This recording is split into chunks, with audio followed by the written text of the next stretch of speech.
If you do here and then go to MIT, like for 2 years, you're significantly cheaper. The reason it's significantly cheaper is the tuition is cheaper, as well as cost of living. Don't forget you got Boston. And Yale, you have New Haven, it's too expensive. And Cornell is downtown Manhattan, just like Chicago. Hmm? They're based in downtown Manhattan for the program. I haven't run the numbers to do that, it's different. I know when we calculated, because when we cut from 3 years to 1 year, because we wanted to make it obtainable in the region, right? Most people can't afford to quit their job for 2 years. So what we used to do is we repeated a lot of stuff. We pulled out the repeat, but you still get the same hardcore curriculum. Okay, it's just not repeated and repeated and repeated. But when we took it down to 1 year, we did that with the design that you could, if you want the 2 year, you could do the 1+1. Okay, and so that 1+1, you do a 1 year through us, and then you go straight to the other program that's August through June. A lot of my students actually don't go on to the 1+1, but if they decide to go back,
and often it's because they want to work in the U.S., then they'll work here for a couple years, and then they'll go on. Can't help all students. It tends to be more driven by force. I've only had one EMBA go, and the reason the one EMBA went was he wanted the Delta V project because he wanted to take his business from Southeast Asia into more global.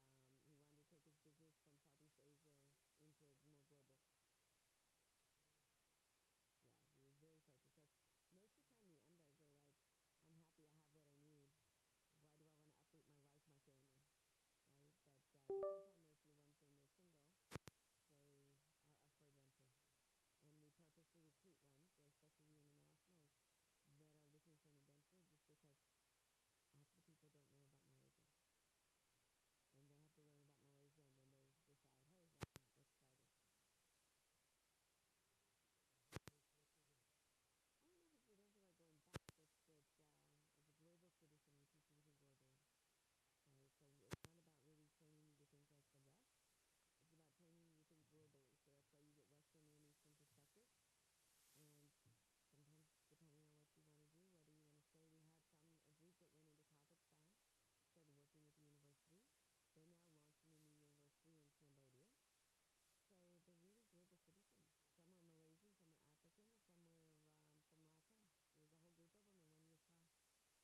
And we're ready to flip to Prof. Joe? There's a safety video. You have to play the safety video first. Okay. Yeah. Okay. Good morning, guys.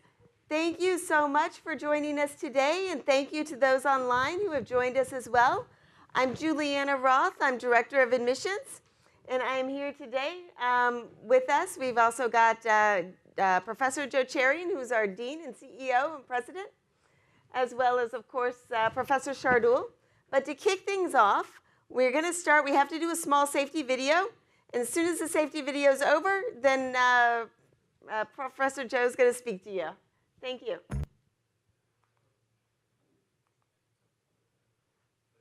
Apparently, I do not know how to drive the video. There we go. Thank you. Sorry. Welcome to the Asia School of Business campus. As part of our commitment to your safety and well-being, here are a few important reminders in case of an emergency in either the academic or residential buildings. If you hear the emergency alarm once, please stay calm and wait for further instructions. If you hear the emergency alarm twice, please evacuate the building immediately. The emergency exits for the ASB Academic Building are located in the middle and at the ends of the buildings near the elevators. There are 2 assembly points for the ASB Academic Main Building. The first point is on the north side of the building, in front of the main entrance. The second point is on the south side, near the ASB residence, by the front office in Block C. If you are seated in the Kazana National Auditorium, the exits are located at the sides and back of the hall. If you are on levels 2, 3, 4, or 5, always use the nearest staircase to come down to the first floor. Be on the lookout for the emergency signage at the following venues. First aid kits are located in the pantry on every level of the ASB Academic Building and at the front office for ASB residents. Please be mindful of our smoke-free environment. Smoking is not permitted inside the building. Thank you for your kind attention.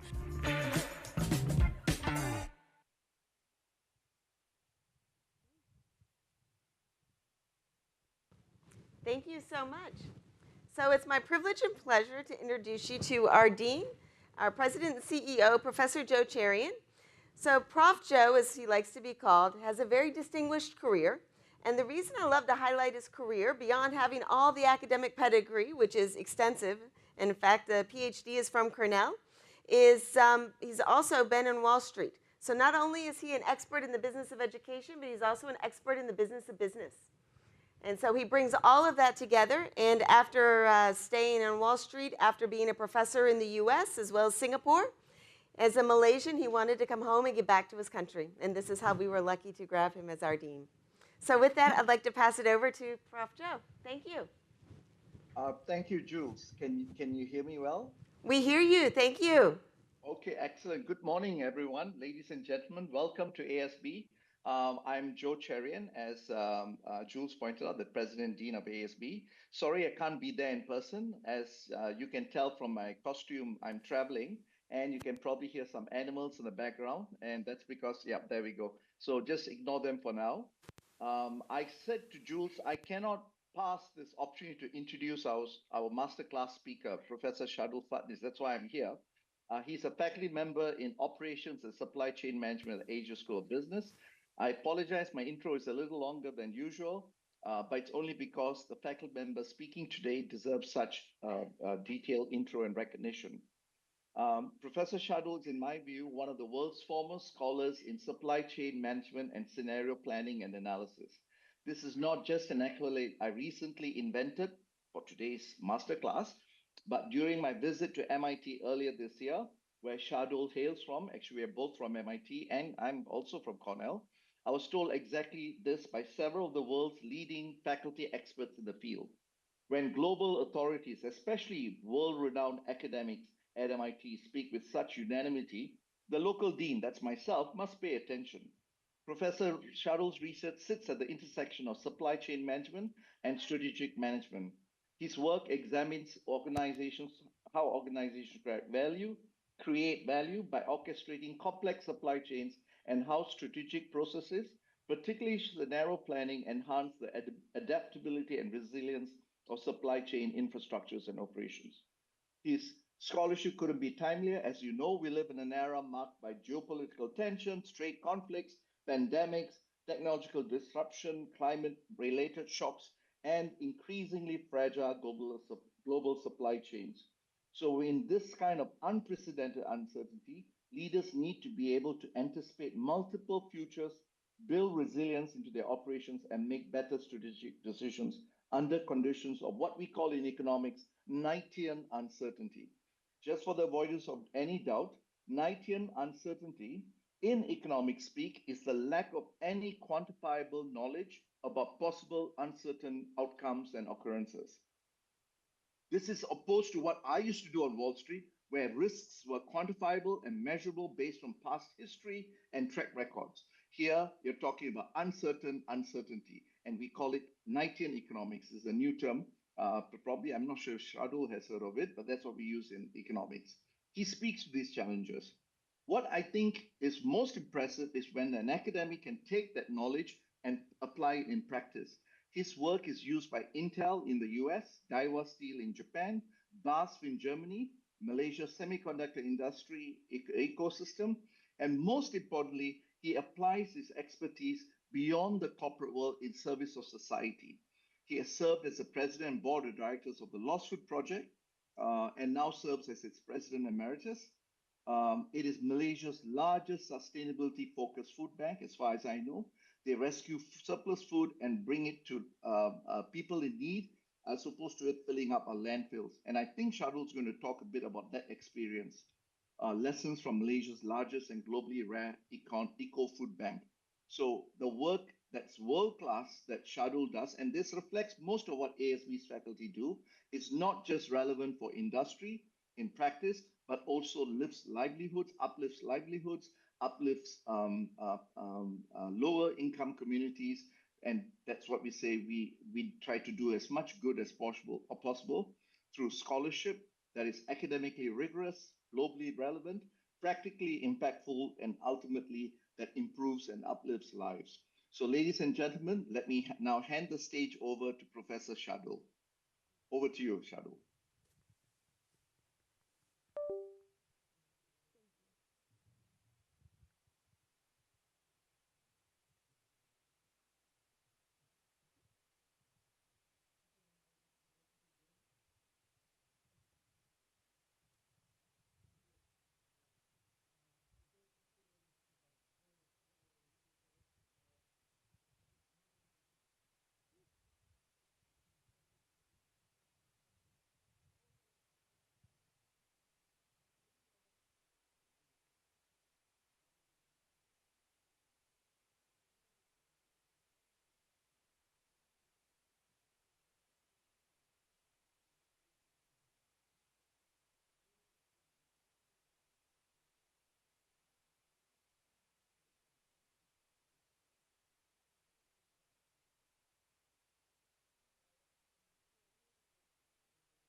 Shardul, I don't know if you can hear me, but those online cannot hear you. So can we fix that, please? This is Joe Cherian.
Hello, testing. Can everyone hear this? Online. Yes, Sorry, now guys. I can. You can. Okay. Prof? Everyone can. Very good. Okay, Now great. everyone can. Yeah, Thank you. All right. Sorry. Thank you. Okay. Third time is usually worse. Sorry about all that. Okay. All right. So now I'm hearing myself. Yeah.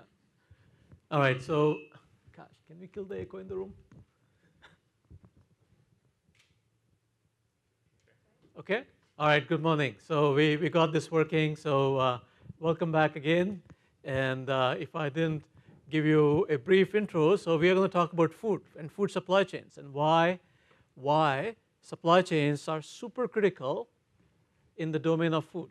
And we often don't think of supply chains in a way that I'm going to share with you today. So briefly about where this work actually sits. So Joe talked about all the work we do at Asia School of Business, some of the work that I do at Asia School of Business, which is part of a broad portfolio of what happens in the school. So I've been really fortunate to start an advisory at ASB called Ops 21. It stands for Operations for 21st Century. And is based on the fundamental premise that operations and manufacturing and supply chains in the 21st century are very different from what we saw in the previous 20th century. We have new kinds of challenges, new kinds of opportunities, and for that we don't really have very well established frameworks for taking advantage of opportunities or tackling those challenges. So in this advisory that actually Joe fought to get this established, because it is not just about doing research or teaching, it's about working with companies and NGOs, as you will see, to make a meaningful impact on practice. So it was something that our leadership really fought, because that's what we care about at ASB, to make things in practice, not just in academia. So we do two things. We do capacity building in companies, which means we go to companies, train people on site at the Gemba where value is actually delivered, create SOPs, create processes, sometimes create software for them as a way of helping the companies to tackle some of these challenges. And we'll talk about what those challenges we work on. And second, we do that in a manner that also creates new research. So we collect real world data while we are working and we publish that. So it is called action research. So you're not just sitting in this beautiful building, ivory tower, in your office and doing academic research, but you're actually on the ground doing things, making impact, and creating knowledge out of that. And when we say impact, it's actually evidence-based impact. So we measure, is our work making any difference? So I'll be happy to talk to you about that maybe either during Q&A today or at any point. If you have any questions, just stop me and I'll be happy to engage with you, or even after this event is over. So there are, we have company funded projects, and we use, we engage our MBA and executive MBA students on these real world projects as research associates. So it's not just that they're working as an RA, but they're working on some of the most pressing and most important issues that the industry is facing today. So the students who work on this actually go up to the industry and they are really grateful for the experience they have had here. So there are 4 pillars that we work on. Pillar number 1 is what we call agile and resilient supply chains. This is where the work on scenario planning happens. I've been doing this work for almost 20 years now. And we have applied this work in several companies.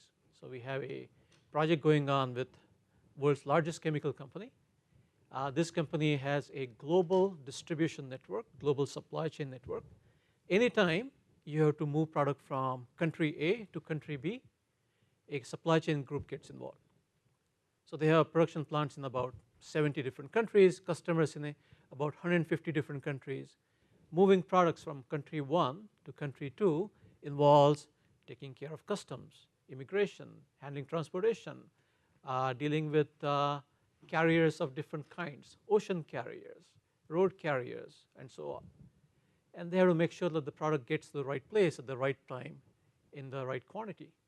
In a world where wars can erupt at any time, you can have environmental events that disrupt your supply chains.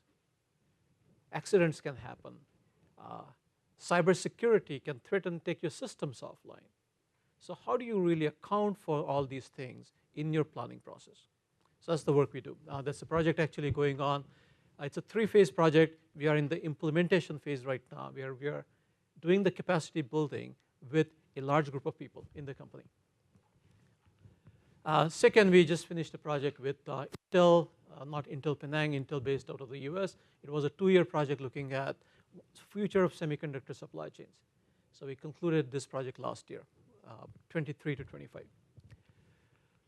Joe also mentioned that Daiwa steel tubes. So this is a project in which, in the second pillar, when we look at all this data that we are collecting these days. Now, machine level data, what we call MES, manufacturing execution systems, real-time data coming in. How can you make use of that data? And that is not an easy challenge.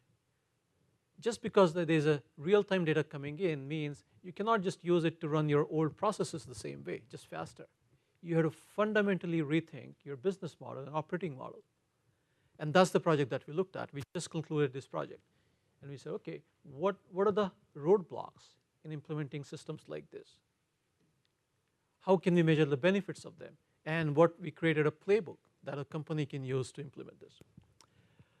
There is a third project going on in sustainable operations. We are working with the Habitat Foundation based in Penang. Anyone has heard of this? Yeah, I mean, our Penang guy knows this very well. So they do absolutely fantastic work, preservation work, conservation work in nature. And the project that we are working that has been funded by Habitat is to look at food waste and food supply chains for the Penang Island. So we're mapping what that supply chain looks like, how the food comes in, where does it get wasted, and magnitude of waste, and so on and so forth. What I'm going to talk about today is the third area, or the fourth area that I haven't talked about, which is supply chain orchestration. And this is about running your supply chains in a way that is more than just delivering goods from point A to point B. It is about creating a supply chain that by design creates new value. It solves problems that we were not able to solve previously. Okay, so that's the area we will talk about. Okay, so why food supply chains? So food waste is a massive problem. Any idea about how big the food waste problem is? 1/3, right? Very good, yeah. So 1/3 of the food produced in the world goes to the landfill. It's a massive, massive problem. 32%, yeah, 1/3 exactly. Food that is produced is wasted. Wasted, either it is thrown in landfills or it is incinerated, burnt off, so it cannot be sold. And that happens because we often produce just more food than what is needed, but also other times because of some really silly reasons. So imagine there is a box of cereal that you want to sell, and there is a printing mistake on the box. What do you think happens to that box? You cannot sell it because there is printing mistake. It is much more expensive to open it, repack it. There are hygiene issues, so it just goes to the landfill or it gets burnt off. The box of cereal or some other product that is within, say, 3 months of shelf life, you cannot sell that. Why? Because there is not enough time to sell that product through the retail store. So it often goes to maybe to the food bank, or it might get wasted. So 1/3 of the food is wasted. How much is that? It's about more than 1 billion tons of food worldwide. So how big is 1 billion ton of food? Let's put that in context, because at least when I hear these big numbers, I cannot make sense of that. 1 billion ton, how big is that? So I'm going to say, does anyone recognize this icon in blue? Yeah, these are our Petronas Twin Towers, right? Do you know how much they weigh? So each tower weighs about 300,000 tons.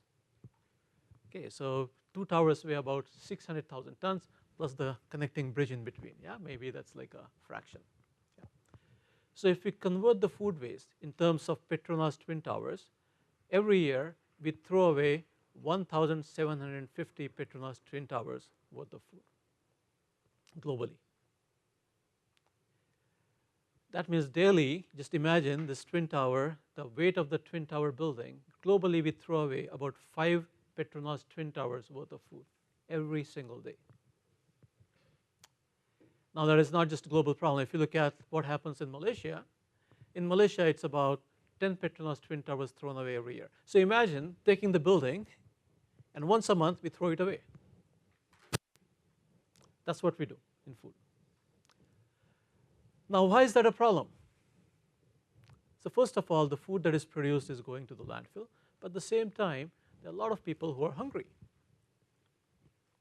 In fact, about 10% of humanity is continuously hungry. That means every single night they go to bed hungry. Imagine doing that. Yeah, sometimes many of us fast, right? And we know fasting is difficult. Imagine having to go to bed every single night hungry. That's what happens to 1 out of 10 people in the world. While at the same time we are throwing away a lot of food. And this problem also happens in Malaysia. So in Malaysia, hunger is not such a big problem. It's the lack of nutrition. We have a lot of food. Now you can eat a lot of white rice, but it's not nutritious. So our problems are lack of nutrition as opposed to just lack of food. There's another issue with food waste is food also contributes to greenhouse gas emissions. So there's an extensive study that came out about 3 or 4 years ago that showed that food systems, from the time you grow food till the time it reaches the retail store, that food system contributes about 34% of all greenhouse gas emissions. So we know global warming is a big problem. Okay, I hope everybody in this room and online believes that global warming is real and it is man-made. If not, it's time to correct those misperceptions. But imagine that all the greenhouse gases we have, 34% come only from the food system. And if you're taking a fraction of that food produced and throwing it away, 32%, what that really means is about 11% of greenhouse gas emissions come strictly from the food that gets thrown away. So not only that we are throwing away a lot of food when there are people who are going to bed hungry, but also by throwing away food, we are emitting emissions that do not need to be emitted, more than 10% that can be taken away completely if we wasted zero food. Of course, zero food waste is not possible, but no, you get the idea. So I see this as a market failure. You have surplus supply on one hand and demand, hunger on the other hand, and the market mechanism hasn't been able to connect these two nodes. So could we have an entrepreneurial solution that emerges that can connect these two disconnected demand and supply nodes? And that's the idea. That's what we're going to be talking about today. And that entrepreneurial solution exists in Malaysia called the Lost Food Project. How many of you have heard of the Lost Food Project? Just raise your hand. Okay, great, yeah, that's great. So what Lost Food Project does is it's a eco food bank. It's one of the most, it's a rare food bank in the world, one of the most unique in the world. So it collects only surplus food and it takes it to people who need it. Yeah, so as of last year, they had about more than 110 beneficiary organizations. I'll tell you what they look like. And the organization has been around for about 10 years now. And since then, the food that they have given away is more than 20 million meal equivalents. So the way it works is that in last year itself, in 1 year, it rescued 3 million kgs of food in Kuala Lumpur. So they are based primarily in Kuala Lumpur. They have a small affiliate setup in Johor and one in very small operation in Perak that they're starting, and in Penang, very small operation. But primarily, you see food like this.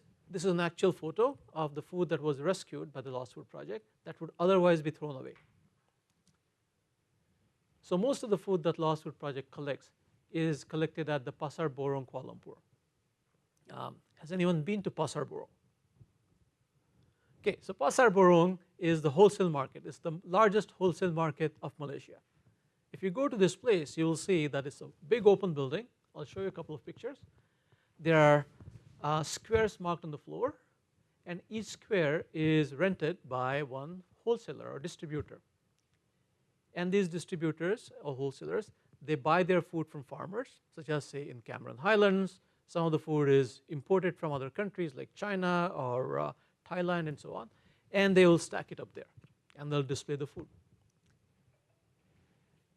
And then businesses like caterers, restaurants, they will come and they'll look at the food and they'll buy it from there, right? It's a B2B business. So what happens that you have your square is all full of food and a new truck is coming in.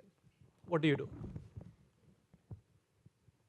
You have lots of green crisp veggies that that came over 2 days ago, and a new truck is bringing more, and there's no place to keep it. Well, so Pasar Borong solves that problem. There are big dumpsters. So you take the food and you chuck it into the dumpster, so there is room for bringing more fresh, crisp veggies. Right? This is a typical problem. It's not just a Pasar Borong issue. It happens all over the world. But that's the nature of food waste. This is why food gets wasted. So about 83% of the food that Lost Food Project rescued last year was from Pasar Borong and the operations nearby. It is fresh fruits and veggies. I've been involved in this. I got involved in this study, this Lost Food Project just before COVID, and I said, this is an organization that does really fantastic work, and it's not a food bank. It's really a supply chain, and this supply chain has connected two disconnected nodes of surplus food with surplus demand or unmet demand in a way that market hasn't been able to connect. And they do this on every single day in a safe, repeatable, traceable, and fair manner. So I started studying that, and then I got involved in it. My students worked on that. We have many of the ASB students have worked with the Lost Food Project. We have done a big practicum with Lost Food Project, and we are gearing up to do one more starting this Monday, in 2 days from now. And I was on the board. I became the president, served as the president for about 2.5 years, and I stepped down last year. So I know this organization a little bit. This is what it looks like. So this is Pasar Borong.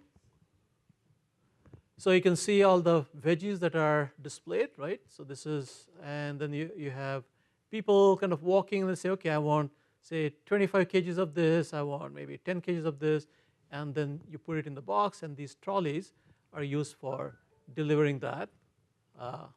Trolleys, these carts like this, to your truck or to your vehicle, to your car, which is generally parked right outside. So this is what it looks like. And that's the famous dumpster area. That's where the few days of old veggies go when you need to make more space. So what Lost Food Project does, it has the truck will go there, and there is a now designated parking spot for Lost Food Project. It will say, okay, if you're throwing something away, we will take it. We will make room for you for your new veggies, fresh veggies. And there are about 80 different vendors that donate regularly to Lost Food Project. It started from zero. They had to really convince these people to say, donate us your surplus food as opposed to throwing it away. A lot of work happened behind the scene. So what happens to that food? Once it is collected, you have I think they have about 3 5-ton trucks now and a smaller truck. They take it straight to a place that can accept all the food. So places like PPRs. These are the low-income housing areas in and around Kuala Lumpur. So this is again a real photo of a real PPR taken by Sierra Grasset, who is the vice president of the Lost Food Project. And look at all these crisp veggies.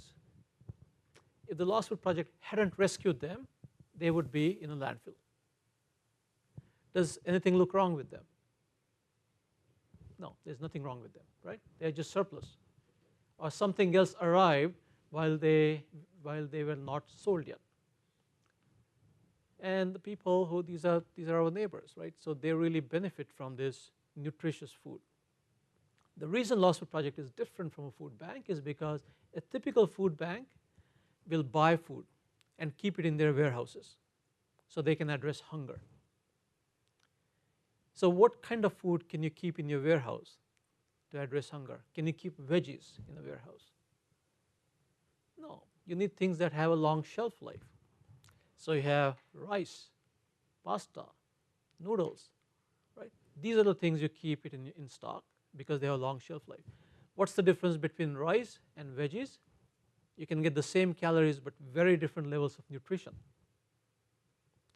right? So, and that's the thing, right? So that's why it is a very different kind of food bank. It's not keeping anything in the warehouse. In fact, our students who have been there and some of you who will go there next week, you will see that the warehouse is actually quite small. But it's not just a warehouse, it's actually a distribution center where they bring in food once a week, process it, donate it, pack it for charities, and charities take it away. So about 110 plus beneficiaries. These are PPRs, these are charities like orphanages, senior citizens, retirees' homes, single mothers' homes, and so on and so forth. Yeah, people who actually need help.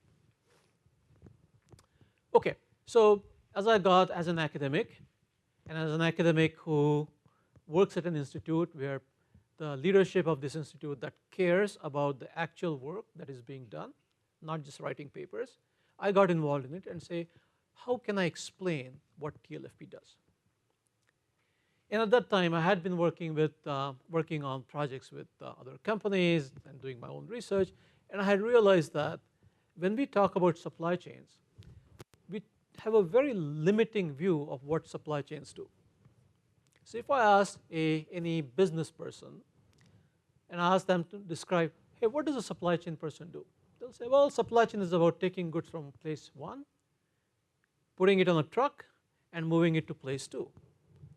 So they are doing the job of in some ways they are servants to the businesses. So you have engineers who are designing brilliant products, engineers, scientists, they are creating these products, the manufacturing group is producing them, the business strategist is telling you which market to operate in, and the supply chain people are the blue collar people who are packing boxes and moving trucks and so on. That's what they're doing, right? And I realized that that's not actually the complete picture.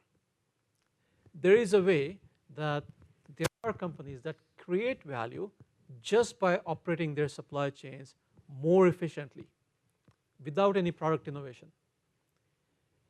And this we see when there is a very high uncertainty of demand, when you cannot predict the demand very well, and you need to meet that demand, fluctuating, highly uncertain demand, while maintaining stability at your supply.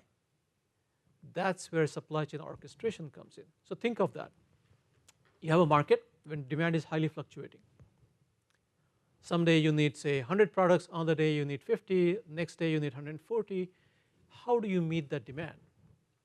Where if you pass the demand directly onto your manufacturing site or your supplier, they'll say, we don't want to work with you. Why? Because they want some stability. I want to run my factory in a stable manner. So on one hand, you need to meet this highly fluctuating demand. On the other hand, you need to keep your production system, your supply base stable, relatively stable. How do you connect these two different nodes? That's where orchestration comes in. So I started studying this. We have a paper that describes supply chain orchestration and is gaining some momentum now. It explains how supply chain orchestration creates value and then how it emerges and at what time it might stop working. So I'll explain briefly how it works without going into details too much. So what you have is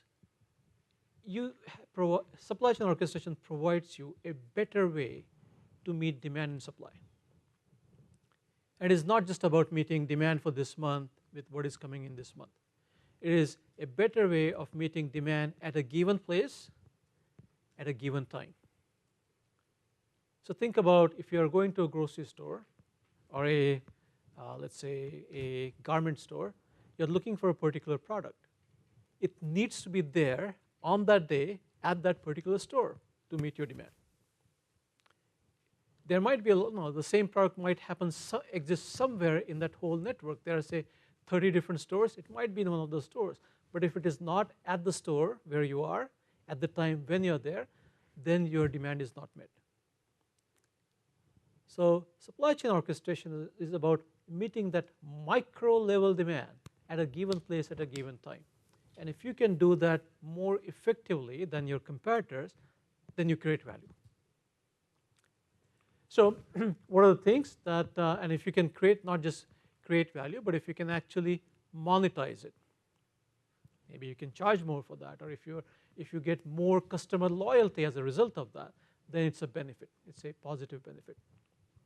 So what is needed? First of all, you need to have very high accuracy knowledge of a demand at a given place and time.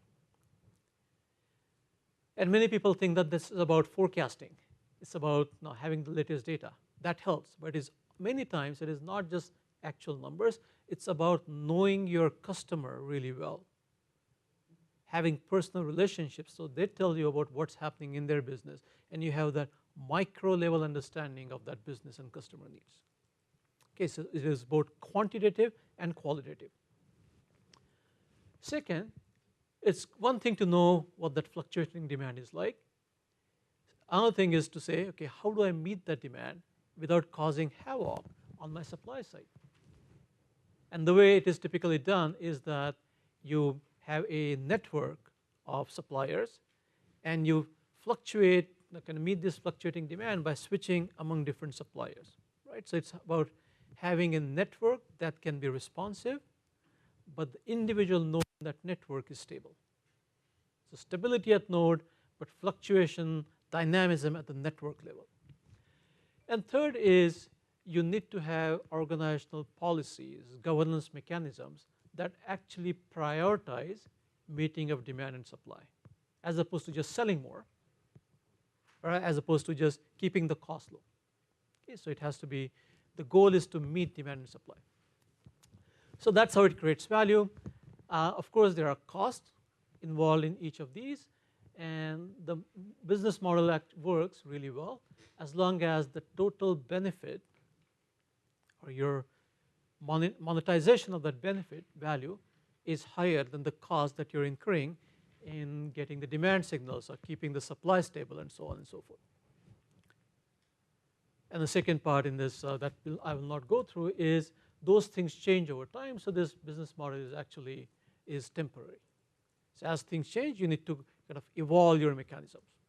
Okay, so that's the idea behind supply chain orchestration. Okay, so that's kind of the academic part of this talk. So I said, well, what Lost Food Project does seems similar. Let me see if we can explain their work using this model that I had already created, that I had already published. So what's going on here at a very simple level? You have product supply and you have customer needs.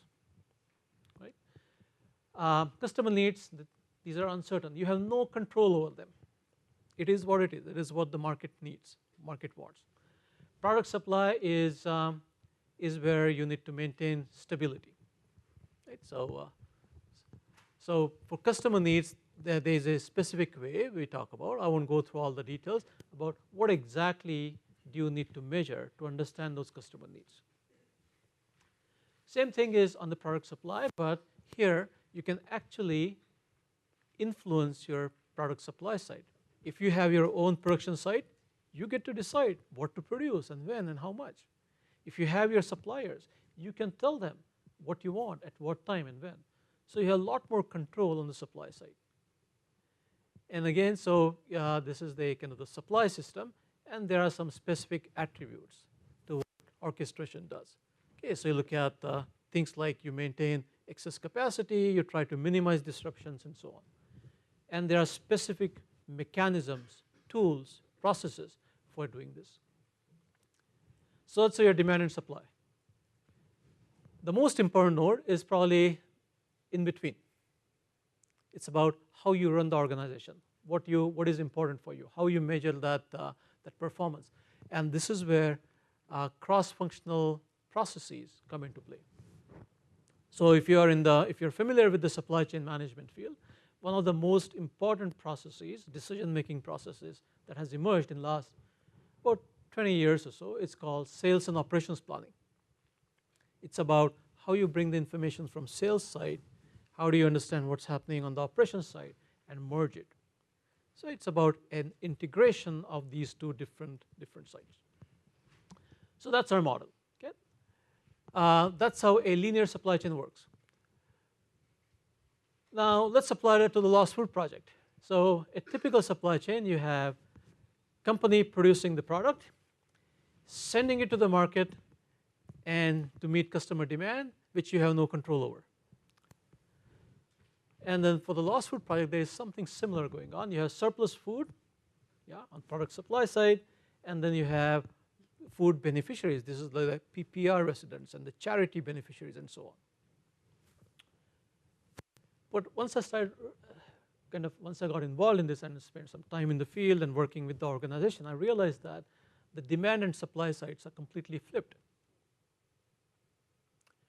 So you have this surplus food is something that you have no control over. It is where it is in the market. And beneficiaries is because of the relationships that the lost food project has with beneficiaries. You have some ability to influence or some ability to maintain stability about your distribution of food to beneficiaries.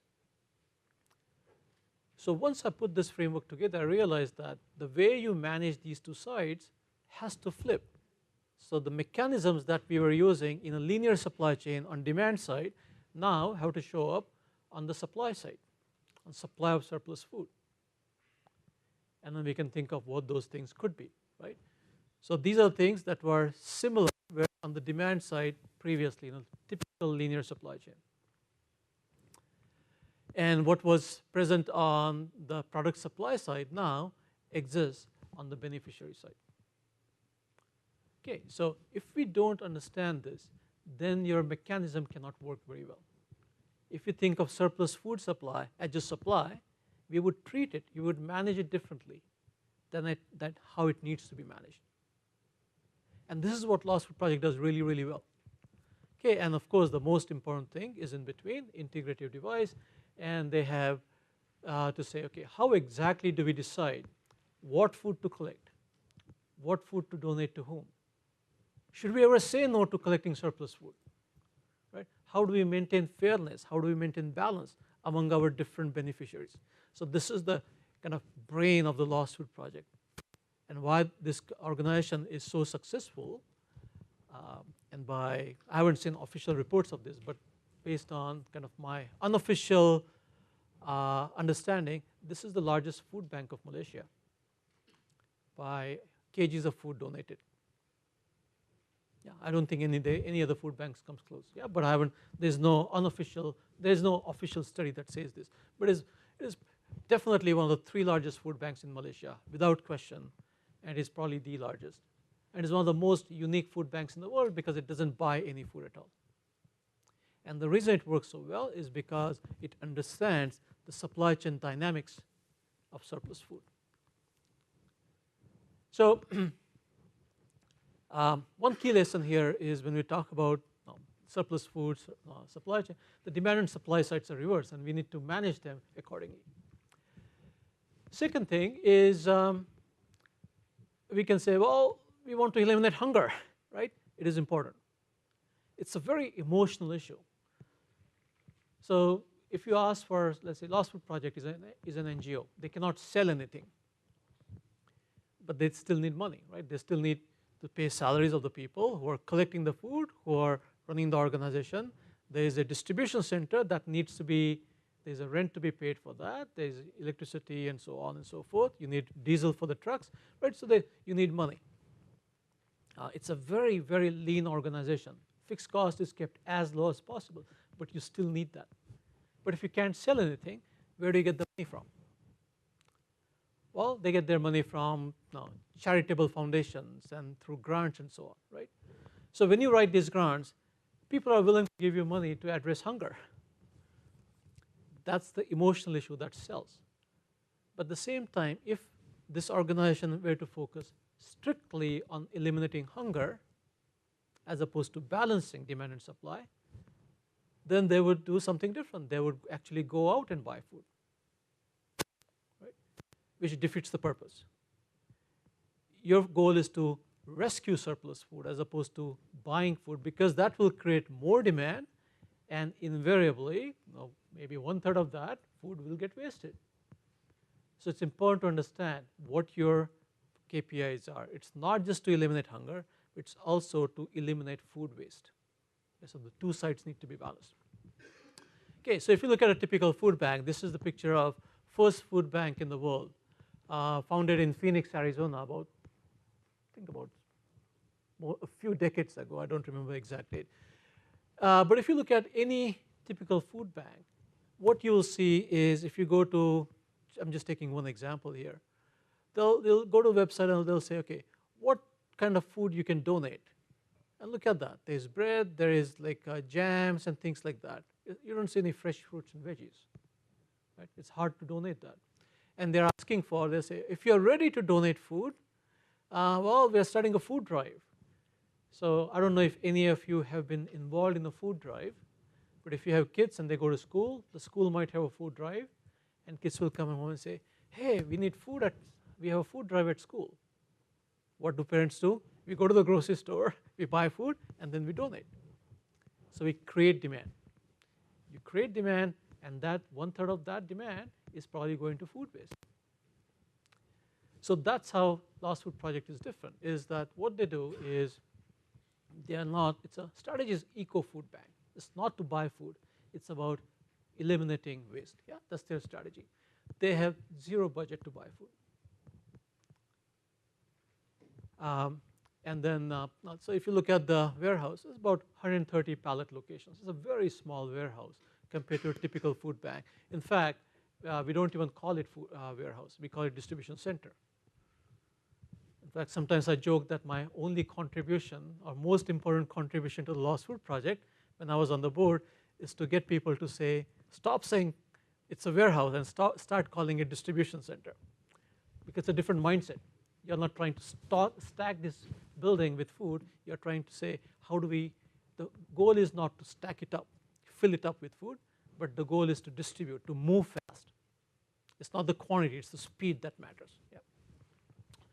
Okay, so this integrated device about your KPIs, you're not just trying to meet hunger, you're trying to meet hunger while reducing food waste. That's the key thing. You're trying to balance both these sides. Okay, so we often say, in academia, we say that theory is useful, theory is powerful when it actually gives you new insights. And that's what, so let me tell you about what kinds of insights we can get by applying this supply chain orchestration theory to the Lost Food Project. So it tells us what are the things that are most important for the Lost Food Project to focus on. Because we have a mechanism, we have these kind of three pillars, right? Demand side, supply side, and integrative. So we know what to focus on and where this organization should invest in these key capabilities. So number one is that matching of demand and supply, like demand from beneficiaries, demand for rescuing surplus food and delivering it to the beneficiaries, that matching is very important. So if you have a budget for hiring a really smart person, that's the place you want to put that person in, who is going to coordinate the two sides. You also need to make sure that you're balancing donations to the beneficiaries, because for beneficiaries, they want to have some predictability as well. If they know that, okay, once a week I'm going to get some veggies, or once every 2 weeks I'm going to get some veggies, then they know how to manage their grocery budget. But if you say 1 week I'm going to send the truck to you 3 times, and then next 3 weeks there's nothing coming in, how do you manage that? So having that stability, predictability on the beneficiary side is useful. Yeah, that's the stability part. And then can you predict food surplus? So Lost Food Project has a very good idea of what is surplus in different from different distributors in the Pasar Borong because they have people on the ground. They also work with companies, FMCG companies, fast moving consumer goods companies.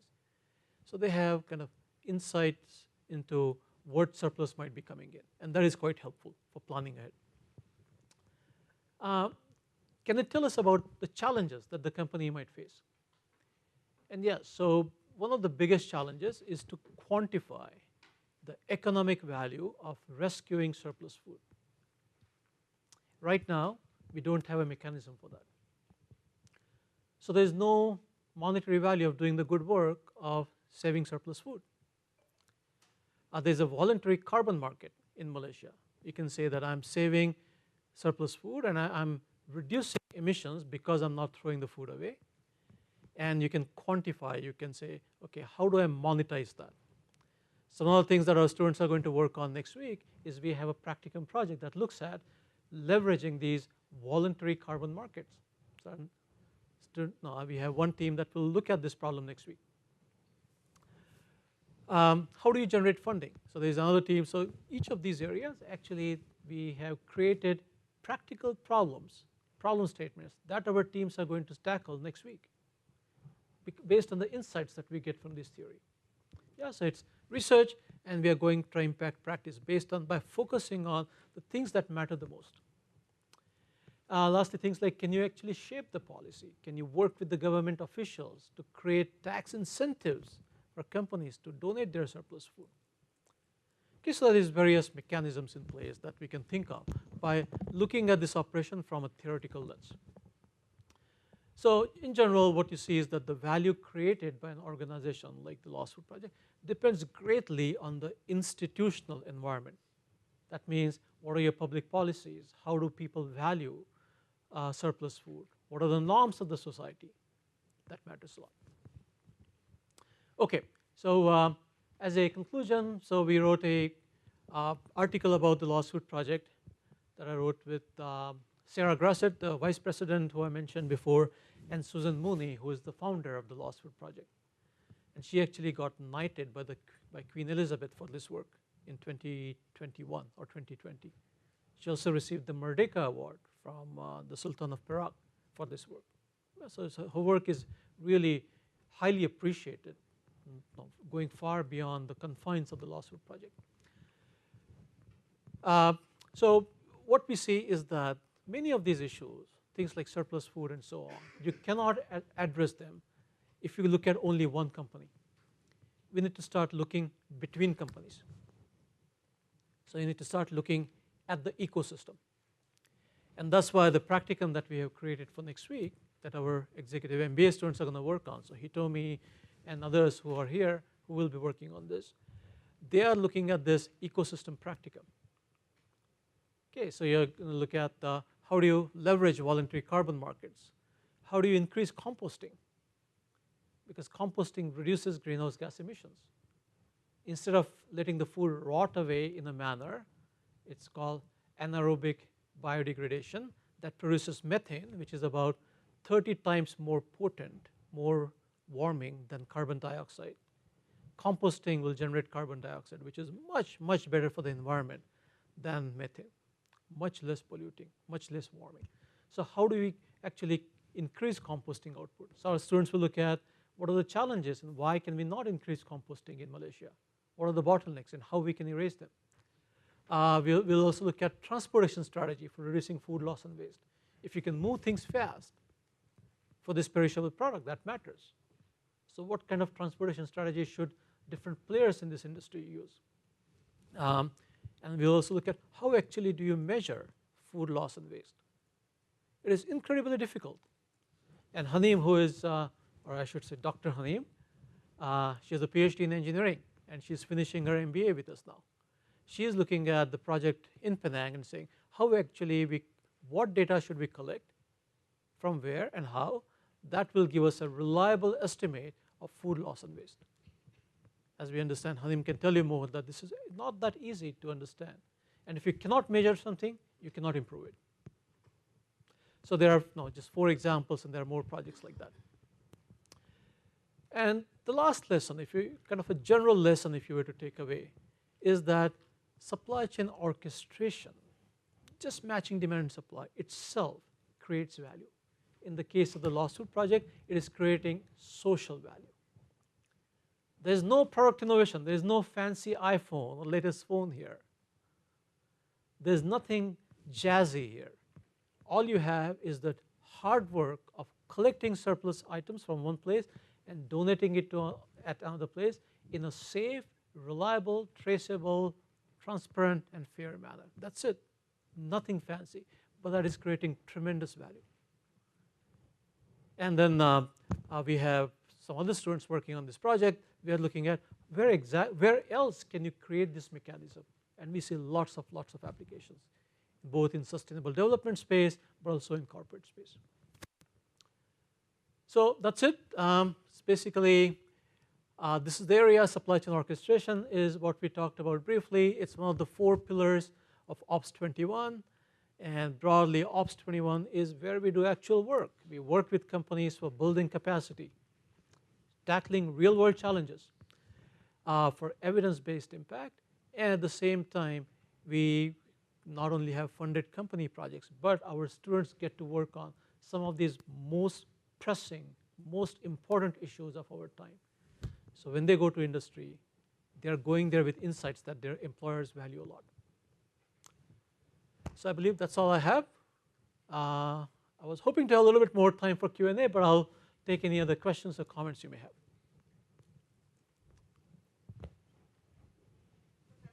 Yeah. Thank you. We did actually have one question from online. Was asked, speaking of beneficiaries, what are the considerations on equal distributions considering the fact that the supply may be uncertain? Yeah.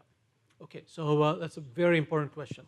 So first of all, we need to understand. So when we work with our Lost Food Project works with beneficiaries, the most important thing you need to keep in mind is dignity. Okay, just because somebody is in an unfortunate situation doesn't mean you can exploit them.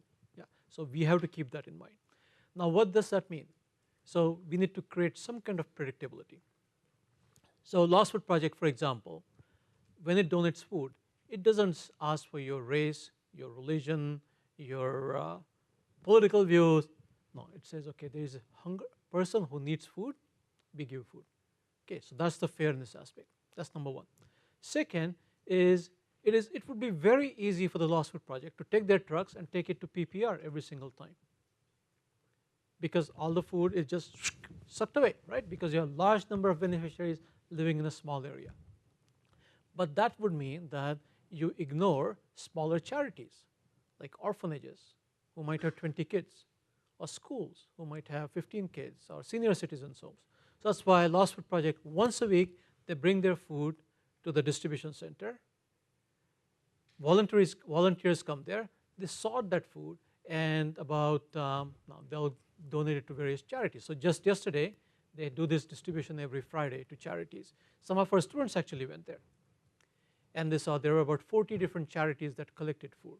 So that is also fairness, right? So you're sending it to kind of PPRs, which are very large places that a lot of beneficiaries, but also smaller charities. Okay, sure. Yes, sir. Thank you. Shardul, in the Lost Food Project, do you transform the food in any way? You transform. Okay, Javier, great question. Yeah, so right now, Lost Food Project does not. Yeah, because that would mean investing in CapEx, right? Some kind of processing capability. And right now, at least when I was on the board, we didn't have the means to do that. Yeah, but food, it's called food valorization, right? So you can transform the food into maybe package it and things like that. It is not done. Certainly a feasible option to explore. It is not done. What they do is whenever there is any, so even though they take surplus food and distribute it, even then there is wastage. Because think about this box of tomatoes, right? If it's a box of 15 kgs tomatoes, the bottom layer is all squished. You cannot really donate that. So there's food that is going to the waste. So the only kind of processing is the composting. So there's a composting group that they work with, composting company called Ground Control, and they donate it to this company. So that's the only processing that takes place. Sure. Good to see you here, Javier. Okay, any other questions or comments? Yes, Saurabh, right? Yes. Yes. Can you press that red button, please? Yeah, thank you. Yeah, there you go. My question is, why does this have to run as a non-profit versus a commercial initiative where the value creation possibility in terms of job creation and all is much more? Yeah, excellent question, right? So you could run this as a social enterprise. Yeah. The challenge, and again, this is where the institutional environment comes in. The challenge is, would other sellers donate their surplus food to you if they know you're going to make money from their product? And that is a challenge. So they'll say, you know what, you're going to sell the food that I could sell myself. Why should I give that to you? So you kind of have to say, okay, what is is it possible for us to get food and sell it in a manner so that we are not competing with this surplus food dollar, right? So that aspect comes into play. So that's why it is set up as a charity. Understand. Yeah. Thank you. Sure. Yeah, please. Can you? Just to add to him, Yeah. if you nationalize the end part, how is it possible? Okay. When I hear nationalize, I mean you want the government agency to run it. So I always have more faith in a business to run something more efficiently than government agency in any country. Yeah, because For social responsibility, that is the first human rights of the government of the day. Yes, absolutely. And the Lawsuit Project does that very well. It's about human rights, right? There's nobody stopping any government in any country from creating food banks, right? But you see that as kind of a personal initiative has emerged to become one of the largest food banks in Malaysia. So of course it can be done. You can ask the government to create this, but I would never discount the entrepreneurial spirit that comes up with these ideas. And good thing now is that your generation, right? So the millennials and Gen Z, they don't just care about just making a lot of money. They care about making a social impact. So I would rather say, I want to leverage, and that's why I teach in this business school, because I want to train these minds, I want to influence them to say, how can you create just social enterprises that are tackling these major issues of our time, sustainable development issues, that many governments have failed to tackle all over the world. So my personal bias is I have more faith in younger generation than bureaucracy. Yes. I wanted to know how the volunteers are recruited. Like where I come from, there's some lots of politics that may happen in terms of even where they're distributing the food and everything. Yeah. So I wanted to know how neutral or objective you try to make them. Absolutely, yeah. So that's a great question. So first of all, volunteers are recruited through social media. So Lawsuit Project has this Instagram channel, very popular Instagram account, Facebook, LinkedIn. And they have, anytime they need volunteers for a particular project, they have no problem. Within 5 minutes, all the slots fill up. Yeah, so that's the volunteer part. About kind of making sure you have fair donations, right? So there's a application process. So you can say, okay, we are a charity, we would like to receive food from you. Great. So they'll say, we are going to look at this from a completely blind point of view without paying attention to where you are located, as long as you're in this region, yeah, or what your political affiliation is, race, none of that matters. But what does matter is Lawsuit Project will send its team to this particular charity and make sure the charity is legit, that the beneficiaries actually exist, that they have places for keeping food safe, like refrigerators and things like that, that the beneficiaries are treated with dignity and all that. So there's a checklist to vet the beneficiaries. Once vetting is done, you are added to the panel of beneficiaries, and then you make sure that you're providing help to that particular beneficiary group on a regular basis. Yes? So, Prof, my question is, many companies lack the incentive to give away food because their price will fall down, right? So if we look by the whole ecosystem, like you mentioned, what can be the methods to address this? Yeah, so that's also, again, a very important question. So the hesitation for companies to donate surplus food is not so much that their price will fall down, but especially for big brands, they don't want to be held accountable if something goes wrong with the food. Let's say, so for example, I have frozen veggies that I'm taking from a brand name company and giving it to a charity. But in between, if I don't store that produce well, if it goes back, and people who eat it, if they get sick, they'll say, oh, I ate this particular brand and I got sick. So it's a brand, no, the brand can get tarnished.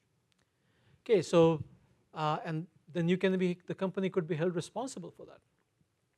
So there is a law that was passed, I think it was called Malaysia Food Donors Protection Act, I think it was 2019 or so. And once that law was passed, that says that if you donate food to kind of legit charity, then you won't be held responsible for what happens afterwards.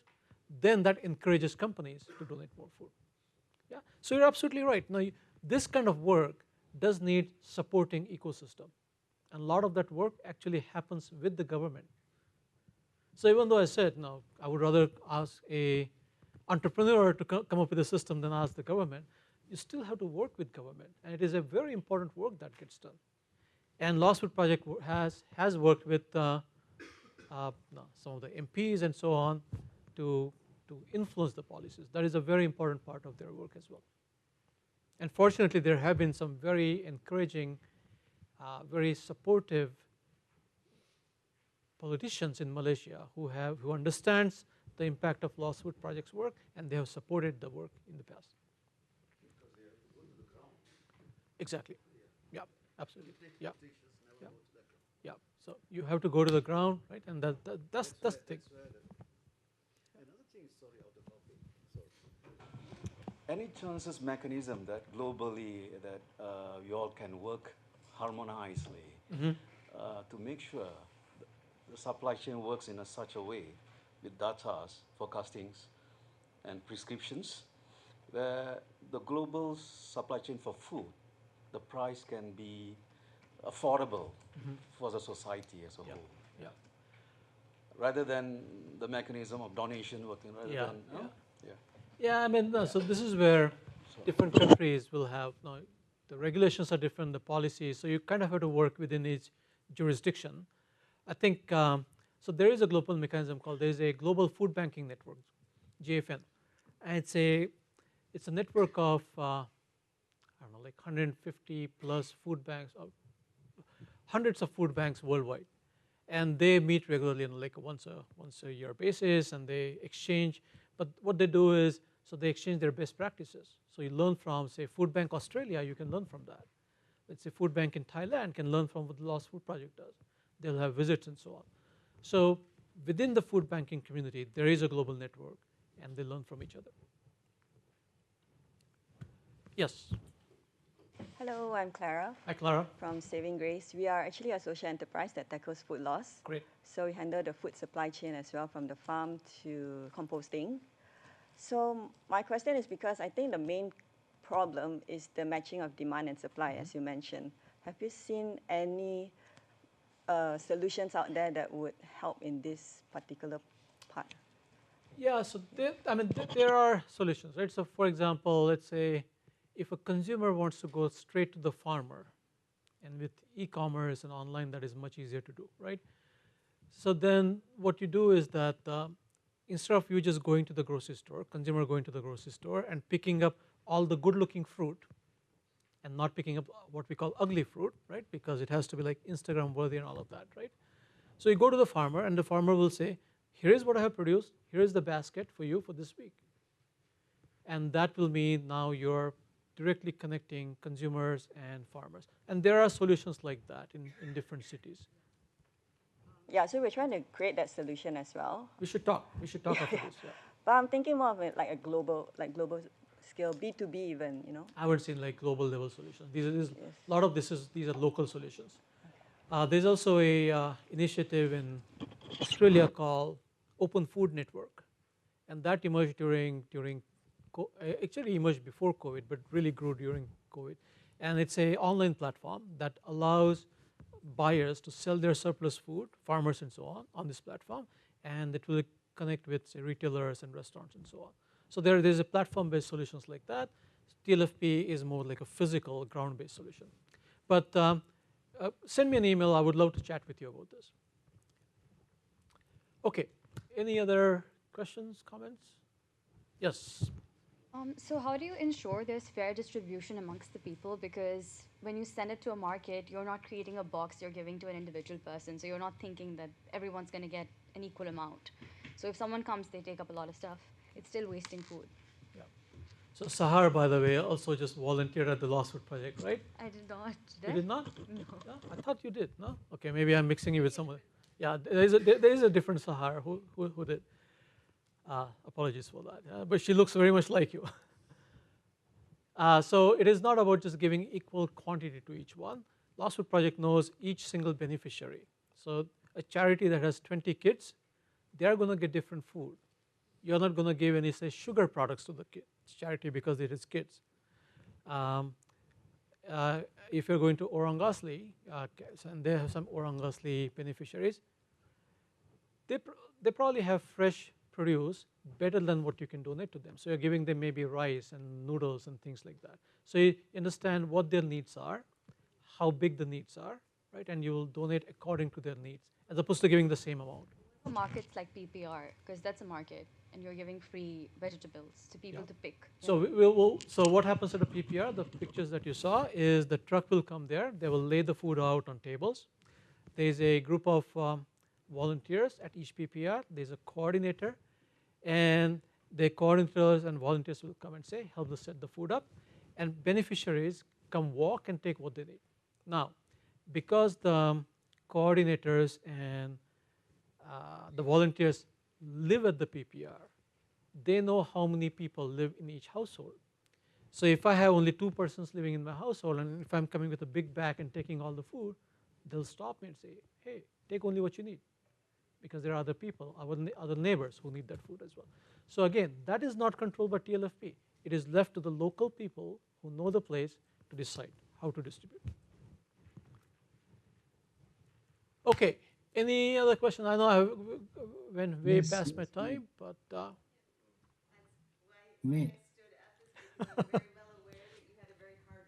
yes. So if I don't stop, Jules is going to come and tackle me to the ground. Okay, so I'll better stop. Yes.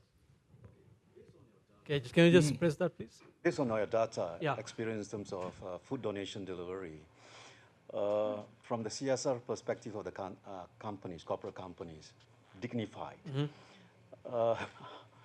is that there is, in terms of delivery of expiry date kind of things that near us, then the proportion of that is much higher. Is that there is any data nowhere studied of behavioral pattern of corporate companies on this? Yeah. So corporates, let's say if they have less than 3 months left on the package, right? They cannot sell that food. So they'll ask TLFP, look, we have a produce that is still good, and there's a lot of misunderstanding about what do we mean by expiration date. So if you have food that is 1 day past expiration, that doesn't necessarily mean it is bad. But anyway, you cannot donate that, right? So if they are, say, 3 months from expiration date, they'll ask Lost Food Project, can you distribute it really fast within this expiration period, before it reaches that expiration date? And if they can, they will donate it.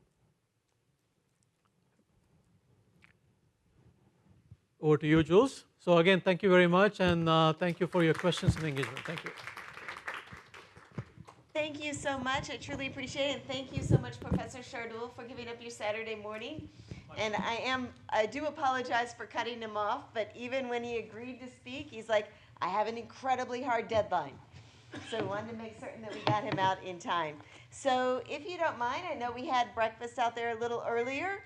Why don't you take 5 minutes? We will set up for the student and alumni panel and be back with you at 10:50. So it's 10:45 right now. Thank you so much.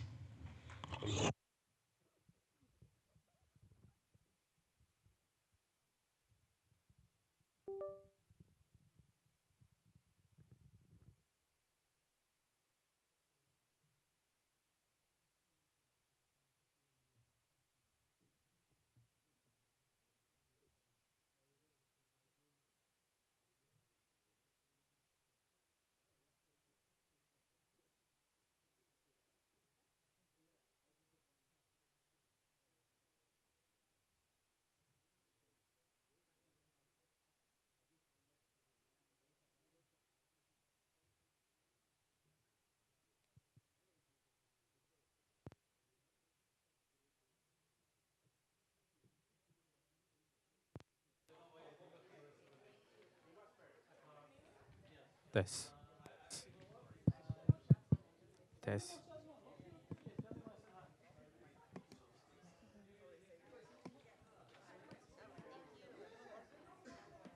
Thanks, guys. Thank you, appreciate it. Good try. I think this is the same one that Professor Sherdul had. Okay, thank you. Test. And just testing to make certain everyone online still hears us, because your participation is important too. Yep. So, Test. yep. Thank you guys. Appreciate it.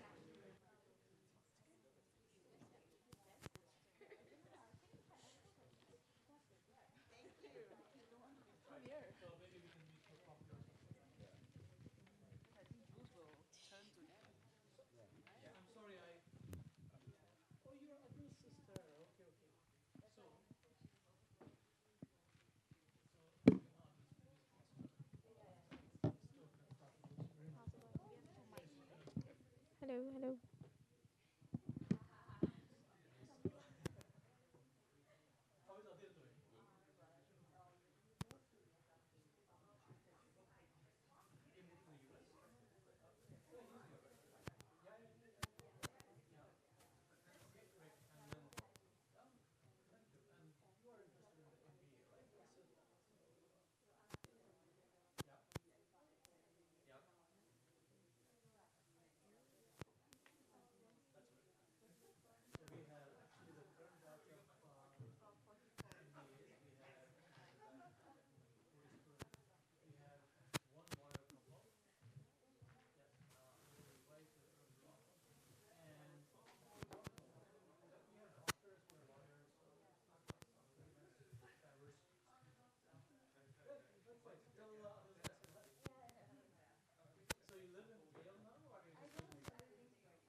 problem is the room is narrow. So, but please, I'm going to steal this seat and you can have the rest. Yeah, so we've switched it to China. Okay, so I still want you to talk about, it doesn't matter. It doesn't matter. Hi, the goal is just to talk when we have the truck. And I think others have experience, so someone in the team probably, did you go to UAE? Yeah. Oh, you didn't go to? No, I didn't. Oh. The wrong. We'll see if one of the Embas did. Yeah. Wait, Embas? No. Only if Jessica went. Yeah. So if Jessica went, we got it covered. If not, Probably. I can share. Thank you for that heads up, though, so I'm not looking like an idiot. Oh my God, I thought you going, went. Okay, never mind. Thanks for bringing it up, though. Yes, thank I you. was imagining Faris, what's about this? Give me just a second. I'm trying to bring everyone else in. All right. My check. Good luck, guys. Woohoo.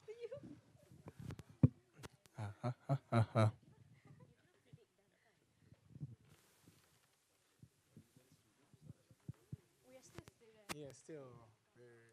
Class of 2026. Sorry, Faris. Sorry. Okay. Where are you from? Yeah. I am from India, but I live in Kenya. Probably amazing. Wait, more for the country. Are you looking to join? Yes, I'm evaluating a lot of programs.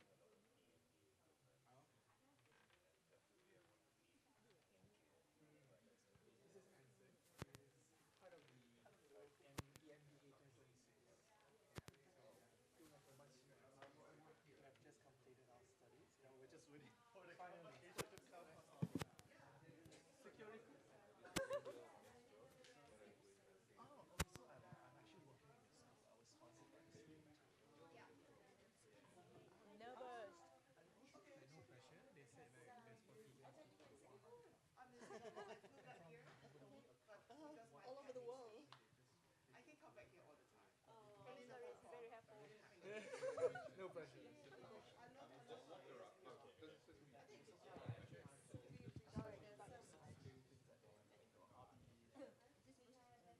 To the seniors. Senior means, but in terms of like weight or in terms of my age. Okay, thank you, guys. Yeah. Yeah, they walk. Actually, I think as soon as you finish your ALSP, you're sorted, right? Amazing. Thank you. I was just looking for that. Mm. No, it's not. You got to survive term 2. Mm. Okay. Okay. I know that some people are still coming back in, but out of respect for our people online, we want to go ahead and begin. So thank you for joining us and staying for the alumni and student panel. Today we have 4 fantastic alumni and students. Well, we actually have 2 almost alum. In 2 weeks' time, you'll be alum. One alum, and one will be an alum in 2 more semesters. So thank you. So I think we'll start off. If I could ask each of you to go through and just give me a 1-minute introduction of yourself. And what made you choose ASB? I'll start then. Hi, everyone. Hello. Okay. Hi, everyone, and on those online. My name is Faris.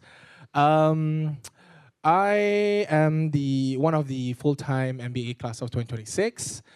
Before ASB, I worked in transformation tech with Maybank, based in Malaysia, for more than 5 years. And why ASB? I think I would mostly about what my favorite thing is about ASB is probably because they constantly pushes me unwillingly outside my comfort zone. A great thing, I might add. I'm also surrounded by incredible classmates from different walks of life, and also you're also exposed to real business problems.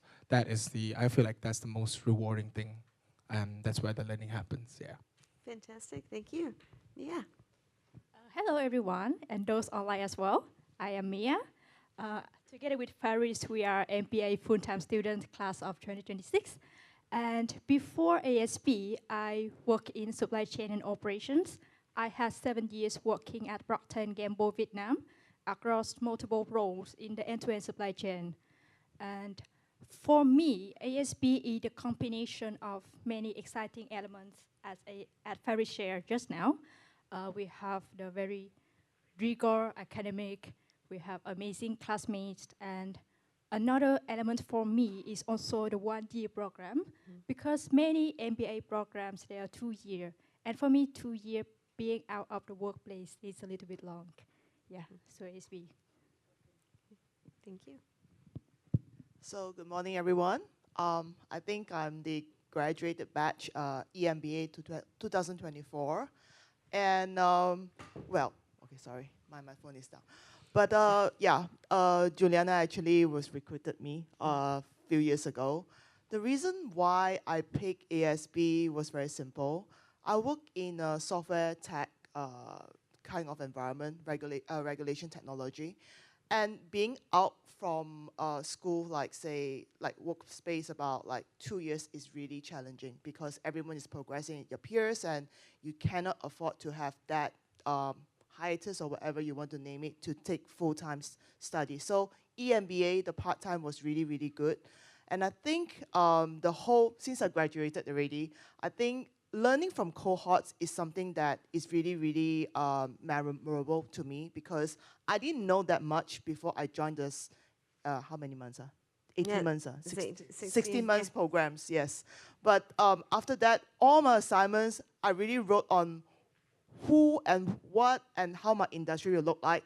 I think because of the MBA, it helped me to progress until now. After 2 years of graduation almost, I feel like the MBA really helped me and set foot.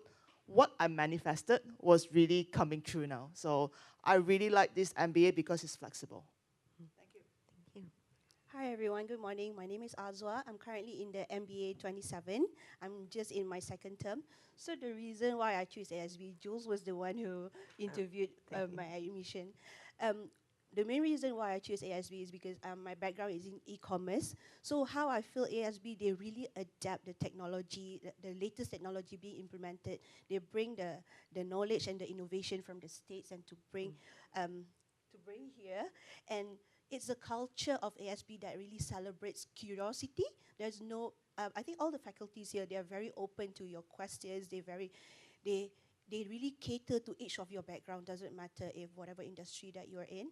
So I feel like our first term was with Don Lassalle. So I feel like no matter what your background is, they really welcome you. They will really tailor to your industry needs. So that's why I choose ASB. Oh, fantastic. Thank you.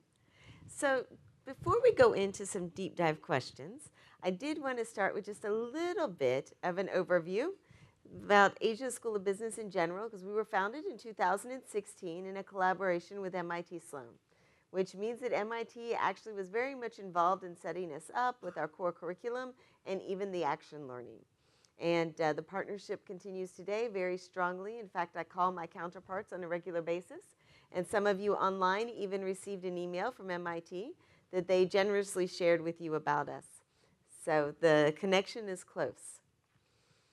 Malaysia itself, I know everyone sitting in the room knows Malaysia, but those of you online may not be as familiar with Malaysia. Malaysia is one of the original Asian tigers, and it still continues to grow. In fact, last year, the GDP was 5.2%, which is one of the fastest growing in the region. It is a global tech hub. All you need to do is go to Penang and to see that all of the foreign direct investment is pouring in there, into semiconductors, into other technologies. Data centers are coming in from Johor. We have tremendous, tremendous growth happening throughout the country. And also there's a national strategy behind it. So the government is very supportive. It is investing in to help businesses come in. And there's tremendous startup momentum as well. So not only do we have an incubator, but the government has even supplied visas for startups that want to start their businesses here. So it gives you tremendous opportunity. And of course, it's a gateway to global business. I think we've got something, I can't read the number, my eyes aren't that good, but I think it's over 290 of the Southeast Asia Fortune 500 are based in Malaysia. The TRX Financial District that recently opened, which is huge and continues to grow. And the government is really thinking future ready, and especially with all the regional synergies and how to prepare Malaysia to continue to grow in the region. And we are based in Kuala Lumpur. I always smile. The only reason that we got such a great location is because the previous government used to be here. And our parent is Bank Negara, which is a central bank. So when all of the government moved out, we were lucky. They stayed behind and they kept the land. So this is how we were built on such a fantastic area. And in fact, they are trying to make this center an education hub. So you have AICB, which is banking across the street. You have NCF, which is very close by, which is Islamic finance. And so they're trying to make this very much centered on education and global education. And of course, because of the old location, you are 10 minutes from KL City Center, where all the businesses are. You are 10 minutes from KL Central, which is all the transportation and all the tech companies.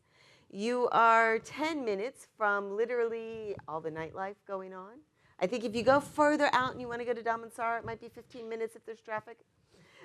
But compared to Jakarta and Bangkok, our traffic is world class. It's great. And then you are just a walk across the bridge from all the trains. You are a walk across the bridge from all the mamak food. You have phenomenal stuff and quick, easy access. And we do offer multiple degrees. We focus mostly on our MBA and our executive MBA, which is the MBA degree. It's about the format that you choose. But we also offer a master's in central banking, as well as we recently launched a PhD. We have a world-class, outstanding, non-degreed executive education that just got ranked in the Fortune 100 and the FT 100. We're super proud of them. And then we are launching in January an online master's in management. So that is going through MQA approval now, so more details will come later. And just a quick comparison between our two programs. Regardless of the format you choose, you graduate with an MBA. Our executive MBA is targeted for those with 8 years or more work experience, and we hold that line very strictly, okay? And it's because of the different experience that you bring to the table. It's mostly geared toward career accelerators that are already focused in their career and they want to grow rapidly. And it is held in modular and weekend basis. You still go to MIT, you still have all the amazing action learning, it's just in a different format, and you still have all the same core courses. Our full-time MBA program is 3 semesters, so a very intensive 1 year. These guys started the last week of August. They're going to graduate 2 weeks from now, so pretty soon. You can't be employed, okay, because it moves too fast. You do need a minimum of 2 years work experience, but our average is around 7 years work experience. And you get to do action learning more in depth, because since they're not working, they can do a 4-week capstone. And then, of course, all of them still have the industry treks. They still have the MIT Sloan experience of 3 weeks, and still same credit hours and same core, okay? And with that, I will now go back to our students and alumni and ask, could one of you share with me your favorite thing about your faculty? Or maybe a story about your favorite faculty. Mia? So I will start first. And my favorite class is Operation Management, taught by Prof. Shadun. And even though I come from the background of supply chain and operations, but sitting in the class, I feel like I learn new things every day. And another factor is that Prof asks us to implement and also to apply the theory and the frameworks that we learn in class to our own background and operating settings. And by that, I got a good reflection on how could I do better at work, and also to learn from my classmates because they come from various backgrounds and industries. Like there's like the application of operating in hospitals, in finance, in AI and technology. So it was really, really fascinating and exciting for me. Thank you so much. And just one more, and then we'll move on. Go for it, go for it. Okay. I think for me, my favorite class would be Corporate Finance by Professor Adrian. So Professor Adrian is an MIT professor who came from Boston to Malaysia, Kuala Lumpur, and then teaches us for the whole 1 week. Well, this course is basically more about how company values creates value through valuation, capital structure, investment, and so forth.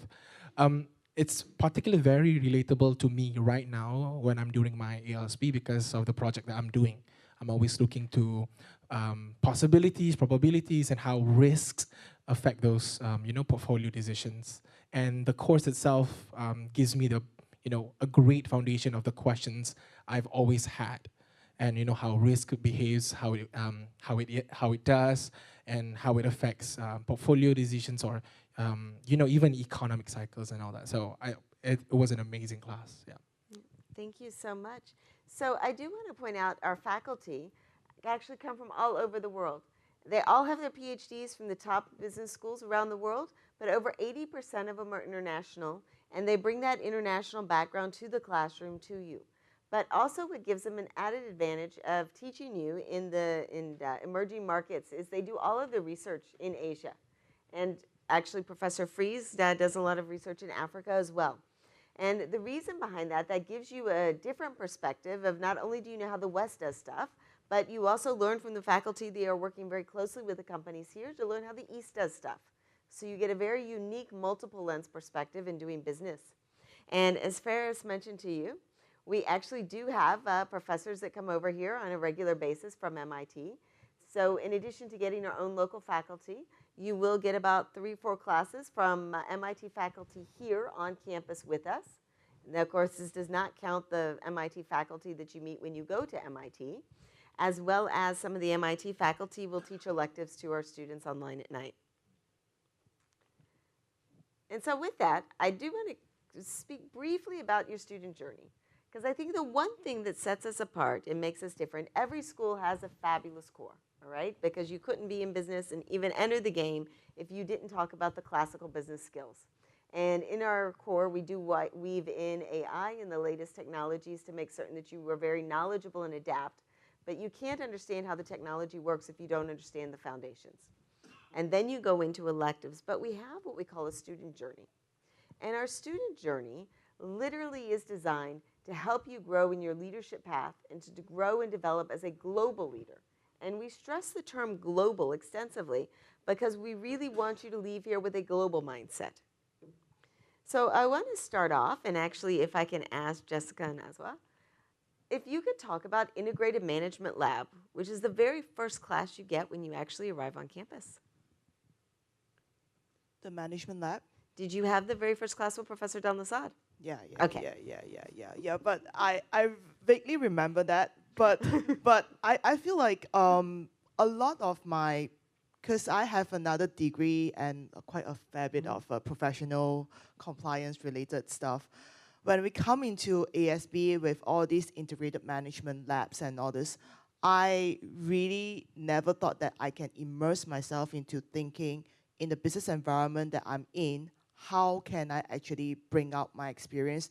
And a lot of the things that I dare not think about, it helps me to use this kind of platform to work it out, because you have to submit the work and then your professor will query and your cohorts will always give you like, Jess, I don't think this is how it works. So I think that management lab, vaguely remember that, but it was part of, when you go to business school, this is what you expected, because I came from another side of the world, because it's accounting, compliance, it's very rigid, hardcore knowledge. This is a little bit more integrated and immersed into the real life experience. And cohorts is always my best learning buddies, because I learned so much from Jusing and Carmen. You remember them, Yeah, right? of course. And they were so top tier in their own industry. That immersed kind of experience allowed me to actually see my blind spot. I think that is important for business schools. Yeah, thank you. Can you share a little bit about your experience? Yes, since I just had it in January, Okay. so I think the memory is quite fresh.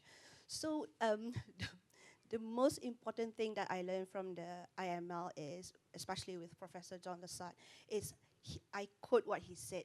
The IML is like an orchestra where everybody is playing different instruments.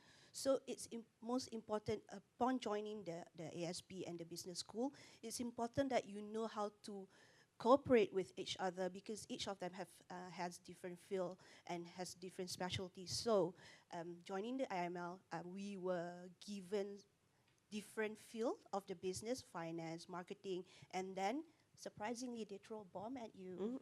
Yes. In fact, it comes Wednesday night, Thursday morning? Yes, with 24 hours to prepare. So expect no comfort when you are here in ASB, but then you have to, surprisingly with ASB, they also have this course called Mindset Lab. So it complies with everything integrates together. They are giving you tasks to be out of your comfort zone, but they also prepare you for it.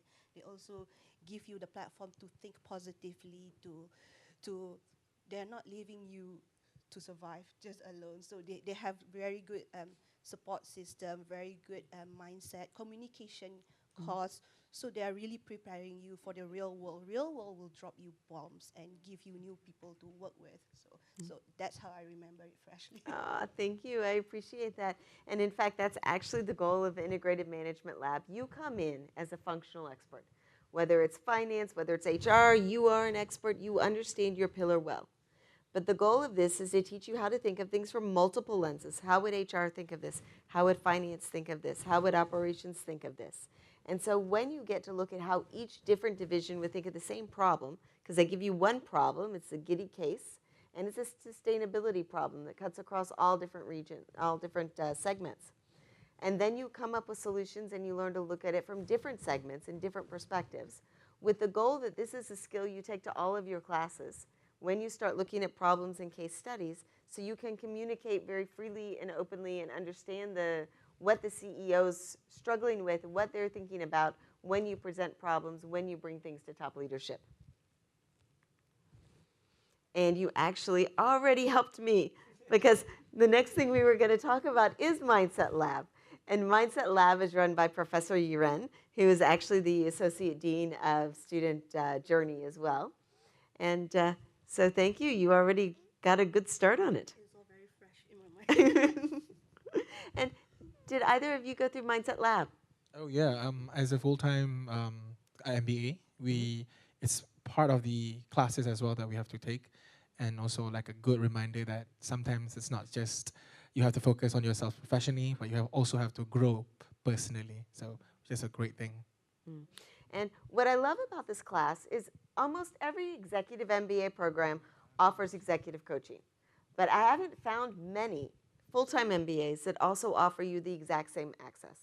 So regardless of whether you're a full-time MBA or you're an executive MBA, you still get access to executive coaching throughout the process, as well as workshops, activities to really reflect and grow yourself as a leader, to recognize your blind spots and to build upon them.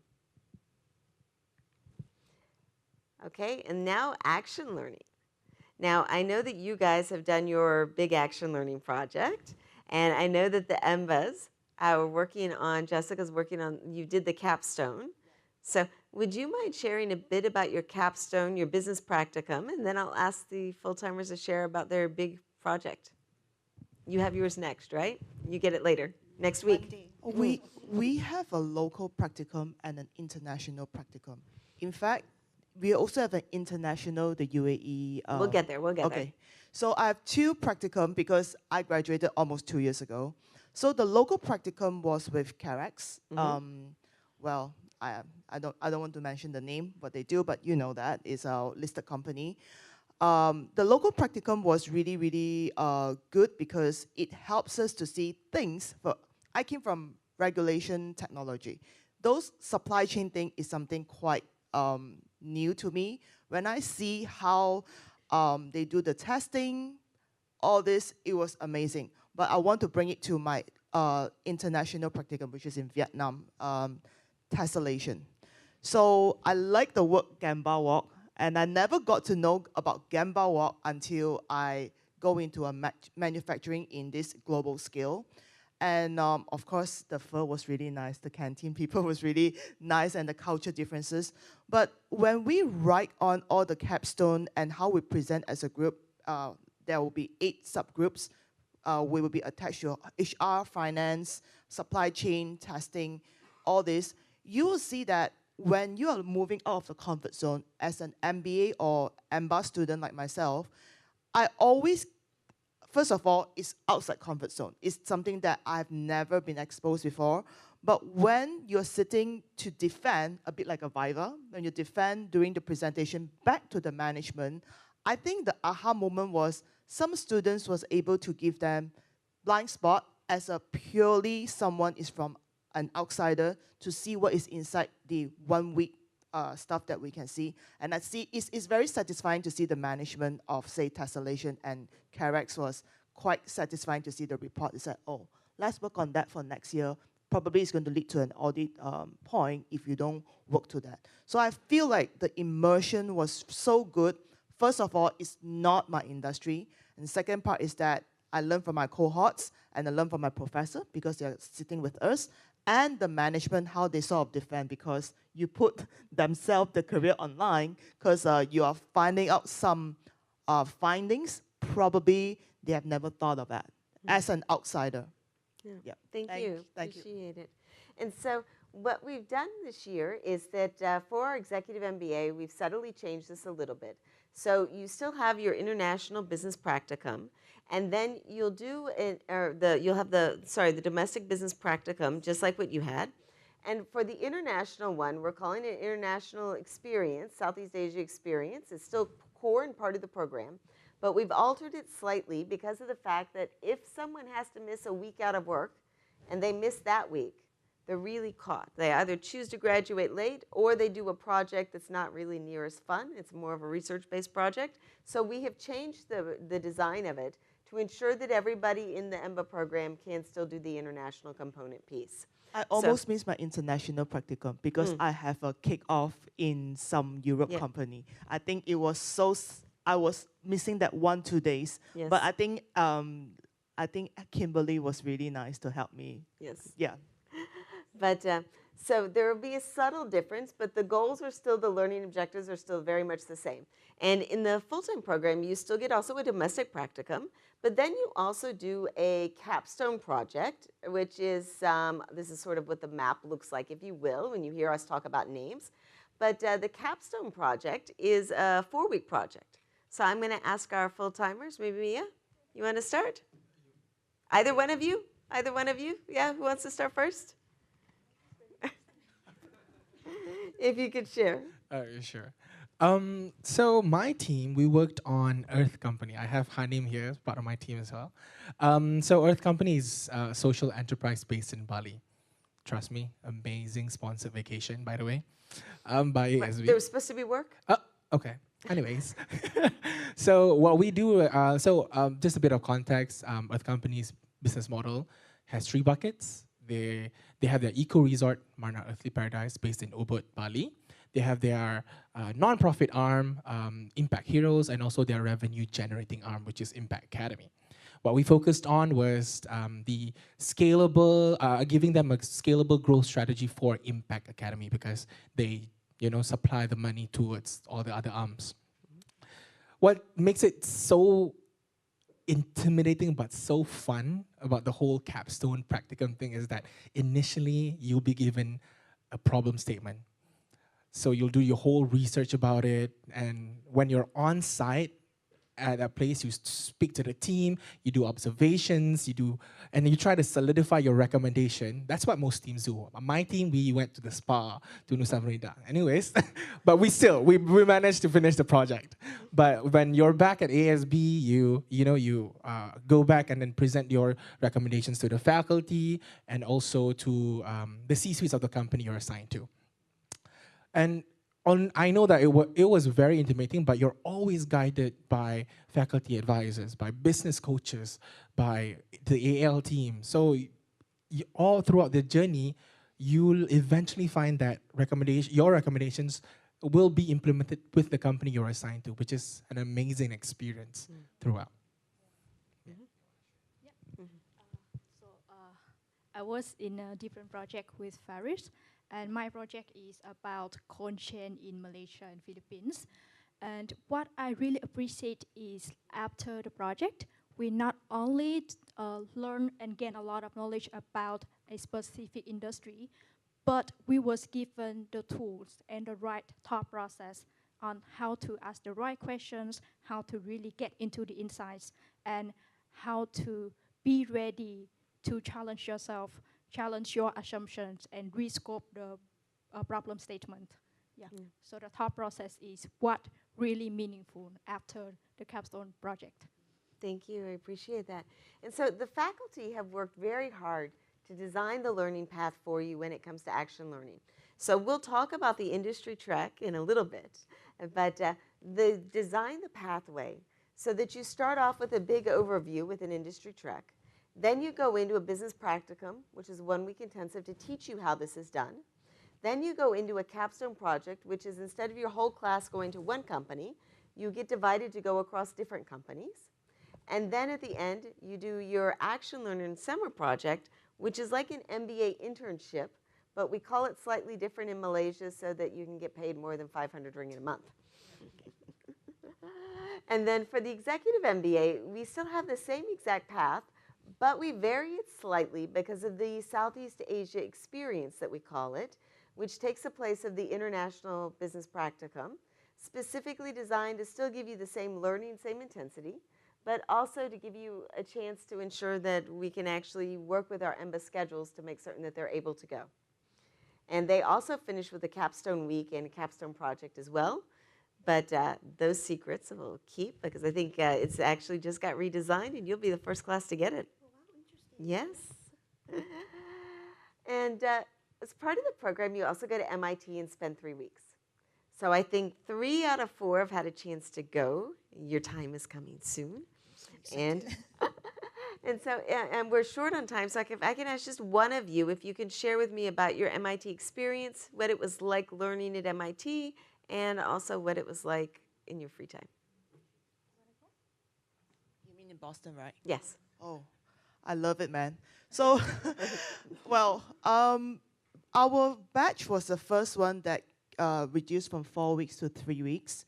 But that 3 weeks was really amazing because, first of all, the lecturers that we had opted, that time it was, I remember Professor Vivek, if you look into all these professors in MIT, they themselves are technopreneurs. Like they actually have sold companies and they came back just to teach. I think that was something that is very close to my heart because when I hear Professor Vivek, Professor, I can't remember, there's one more, he actually sold the company and when he tells us how they sold and then fundraising, and it's really from someone you will hear from, say, Tech Talk and all this, it's so close to me and I get to spend 1 week with them.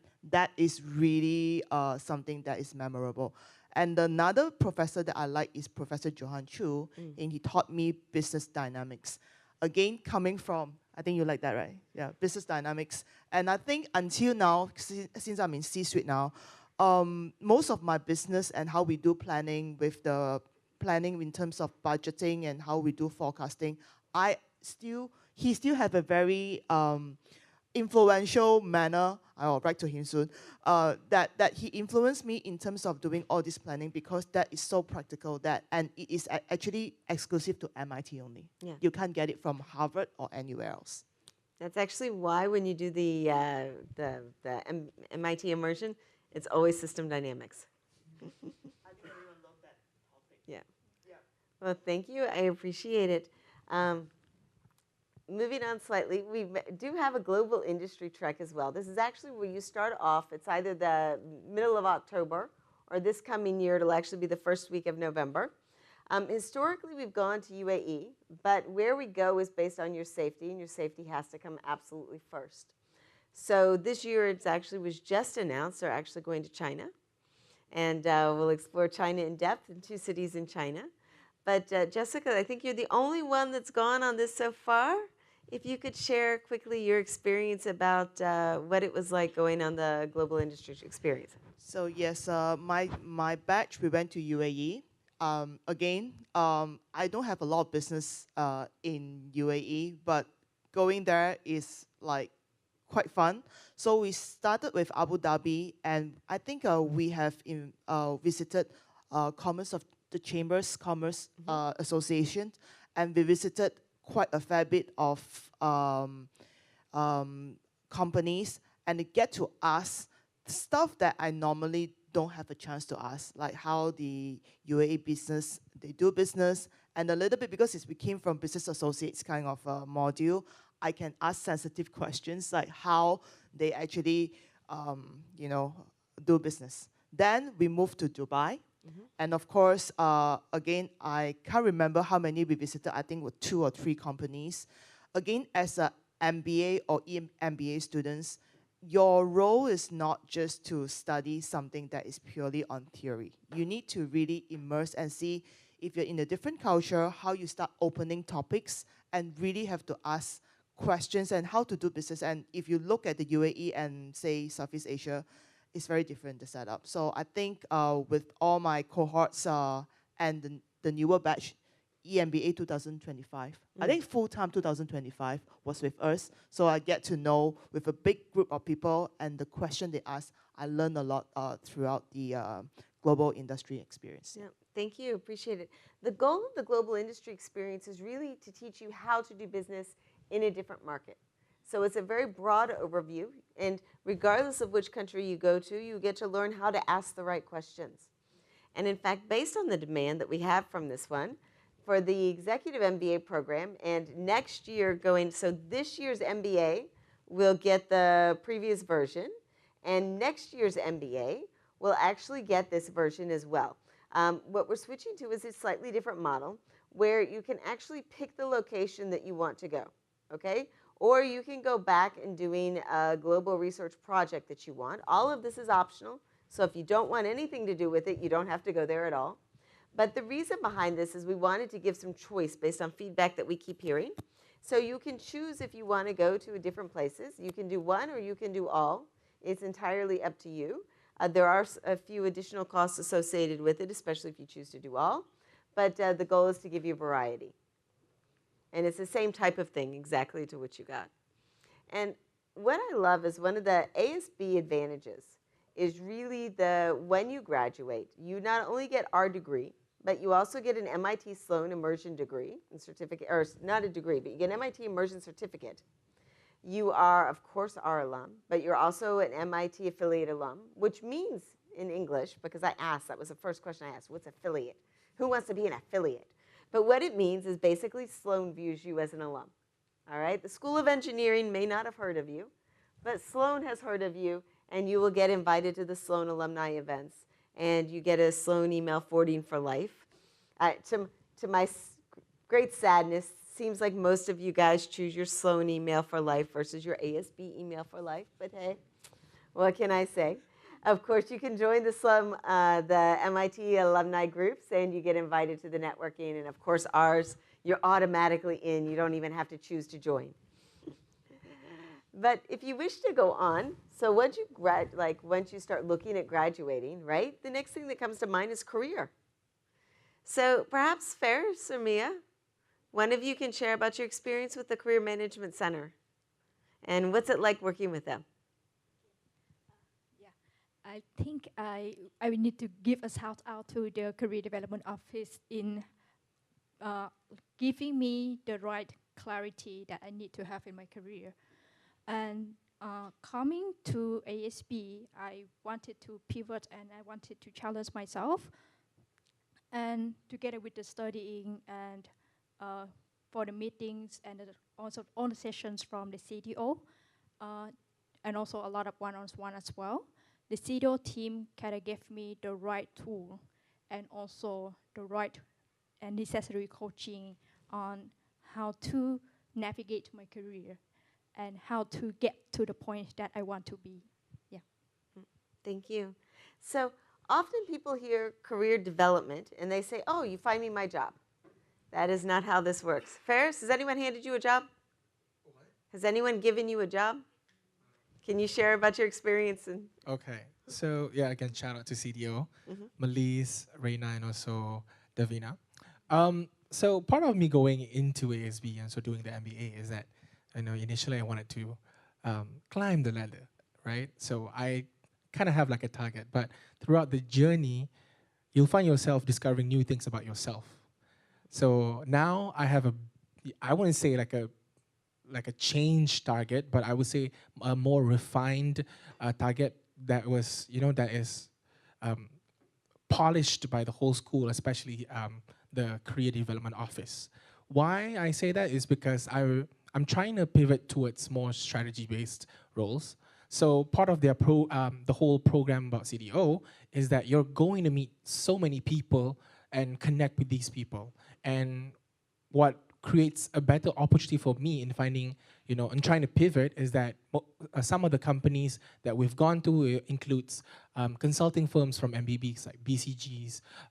There's also Bain coming here as well. There's also, we went to Accenture's office at TRX and things like that that helped me connect with the right people in order for me to be where I am today. And in fact, from their help as well, now I am actually doing my ALSP with Accenture. So they put me on the right track where I need to be in order for me to, jump to the next phase of my life.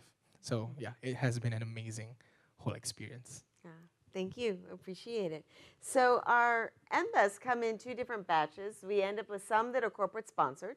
For those, we really focus on helping you with professional development, but others that are self-sponsored still have full access to the Career Development Office. Whether you choose to engage, which I hope you do, or not is entirely up to you.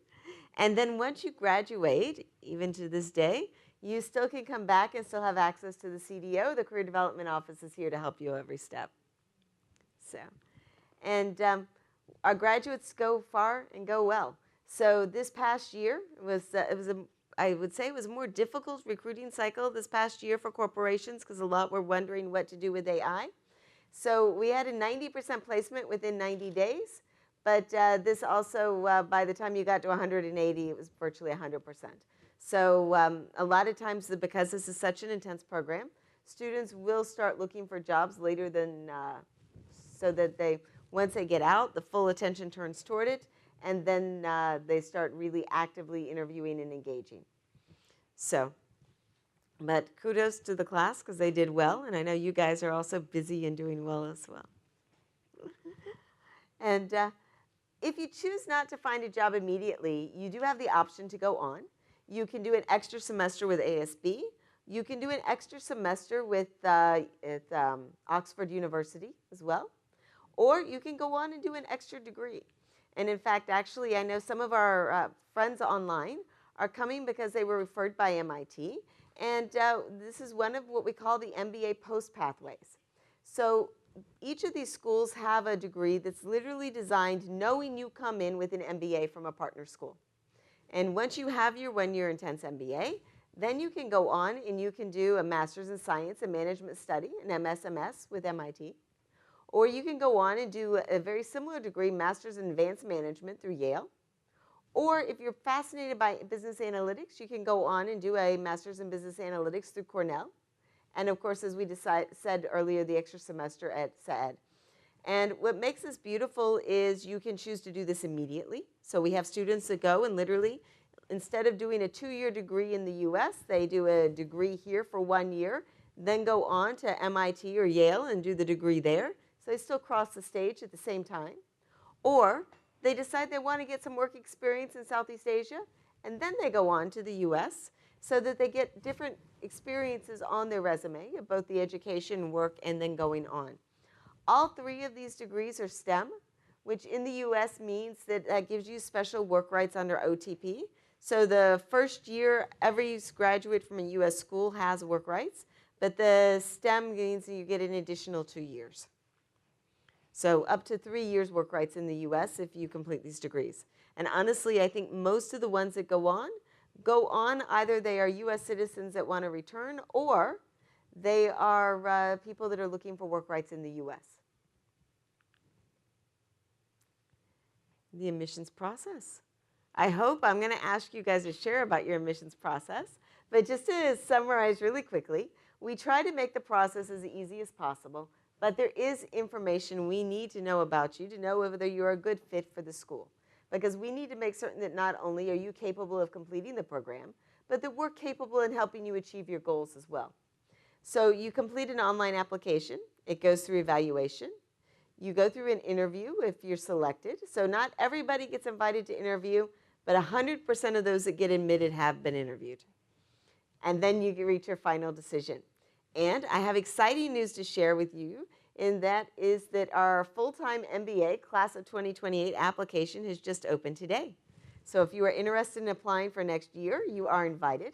Or if you happen to be one of a handful that still really want to figure out how to get admitted this year, please call us immediately. We can still try to work with you, but it does need to be immediately because the class literally starts at the end of August. All right? And if I can you share, can I get maybe one of you to share for full-time and one for Emba, what the admissions process was like? How did you find it?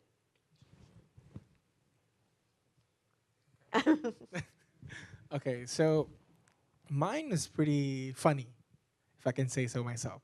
So I applied it during the last opening, session 4, if I'm not mistaken. I think it was 2 or 3 days before the deadline itself. So I was like rushing. Oh, I just almost cursed, so my bad. So I was rushing to complete the whole thing. You know, there's also videos that you have to take. You know, you have to tell your own story and all that. What I can say is that I've been to a couple of MBA briefings across Malaysia because I'm trying to start my MBA, right? But none of them were as personalized as ASB. And that just shows that the school itself, they are they guide you in terms of giving you resource, they accommodate to your situations and all that. And that really helped me in just clarifying my head in what school I wanted to go to. And the whole experience, I think the whole application process was really short for me because I applied, I think, around May or something. And then the interview started on July. So I got to be honest with you, it was so late at my work. It was 7 p.m., 8 p.m. here, and I got the email that I got into ASB. I went to the pantry and cried, right? I cried, because I really wanted to join the school. And after that, and the whole story, unravels, and it was just amazing. Yeah. I know, 2 months. I mean, 2 weeks. Crazy. I know. Yeah. Can you share about yours? All right, so I think my experience is different from Faris because Faris searched around Malaysia for business school. For me, it was I started knowing about ASB I think about 2-3 years ago when I searched on best business school in Malaysia. So ASB came up on the top. So kudos to your SEO team, marketing team.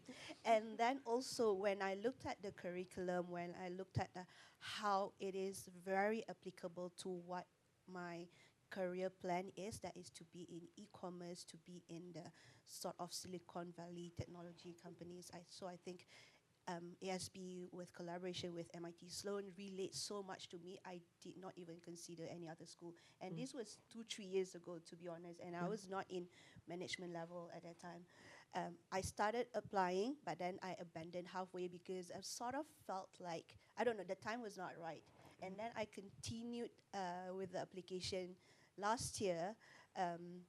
I was actually in round 2. I tried to make it as fast as possible. I really wanted to get in. I was in round 2. The most difficult part for me was the 1-minute video to introduce yourself because you really have to present yourself well to the admission team, right? And then got a call from Jules. Jules personally connected with me in LinkedIn. We were excited to meet each other, and we talked about why ASB, where is my career heading, and my background. Similar with Faris, I cried when I see the acceptance email. I literally cried. I even have a video. So I'm like those American kids that try to get admission into. I also cried because in the offer letter there's also the fee. That's also. The fee is. The fee. But it's all worth it, y'all. It's all worth it. Trust. Yeah, I think it's all when some of us are self-sponsored, right? We already know what kind of career path that we are looking for, and we know what kind of investment that we want to make. So for now, I feel like the curricula is very worth the price. You are really being pushed out of your comfort zone, and who gets access to this international track, global global business connection and the network that the school is doing with the real life industry, not only in business industry, but also in terms of NGOs. So we are studying. So not about being a go-getter in terms of your career development. You are also helping yourself to touch point with your humanity side as well by connecting with the NGOs. So that's how I feel. I'm very excited to be working with the NGOs next week, to be honest. That's awesome. Thank you. Appreciate it. And for anyone out here who does not have an undergraduate degree, okay, there is a process from the Malaysian government open to both internationals as well as locals called APEL. Our expert in the APEL is Nisa, who's hiding right over here. And so you go through the APEL process, and that gives you the equivalent of an undergrad degree, and then you can be considered for admissions. We happen to be very fond of APEL applicants. They work incredibly hard to get here, and they achieve and go quite far in our programs as well. And as that tuition that Ferris mentioned to you, the reason we cried. So the full-time program is $150,000, which is about 37,000 USD right now. And the executive MBA is around 44,000 right now. It all depends on the fluctuation because we bill and ring it. There are some fellowships available. Okay, now fellowships are not 100% full ride, but they are. We look at every candidate for merit to try to reduce it to make it easier and more obtainable. And there are a handful for the full-time program. There are some companies have donated a handful of scholarships that are full rides. However, with that, then the company donates. There are company rules with that. And so whatever the rules are, we state on the website for you. But there are just a couple of those. And then in the EMBA side, we don't have a full ride scholarship, but there are two 50% scholarships that are open for Malaysians. And what we do is we look at, we rank the applicants on a ton of, actually metrics are quite extensive, and whoever ranks at the top gets offered the scholarships. But everyone is considered for fellowship. And so this is your chance, if you wish. Applications for the full-time class of 28 just opened. For our EMBAs, we are in round 2 right now. I believe, I forgot to write down that date, but I think it's early September, September 2nd, I think. And I forgot to mention this as we were talking, but if you're interested in learning more about the post-MBA pathways, we're actually doing a webinar. It'll be on Friday morning in Malaysia on August the 7th, but also in the US, it'll be on Thursday evening at 9 p.m., because it's exactly a 12-hour difference. And we would love to have you join us for that, and we will send out afterwards. So when we send you the recording of this event, we'll also send you out the information if you wish to register for that. So with that, I want to offer you the chance to connect, but more importantly, I want to take just a moment, and I know we're running short on time, but I want to open the floor to your questions to our alumni and students, if there's anything in particular you wish to ask them. Wow, you guys are shy. Okay. Sorry, can I have one question? Please.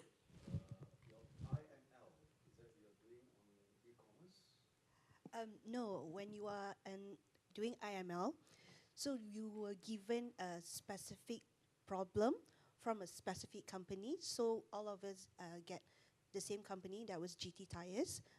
That was our partner. And then you do not get to choose which of the sections of the business that you want to do your projects on. So it could be finance or marketing. So you don't get to choose. It's given to you by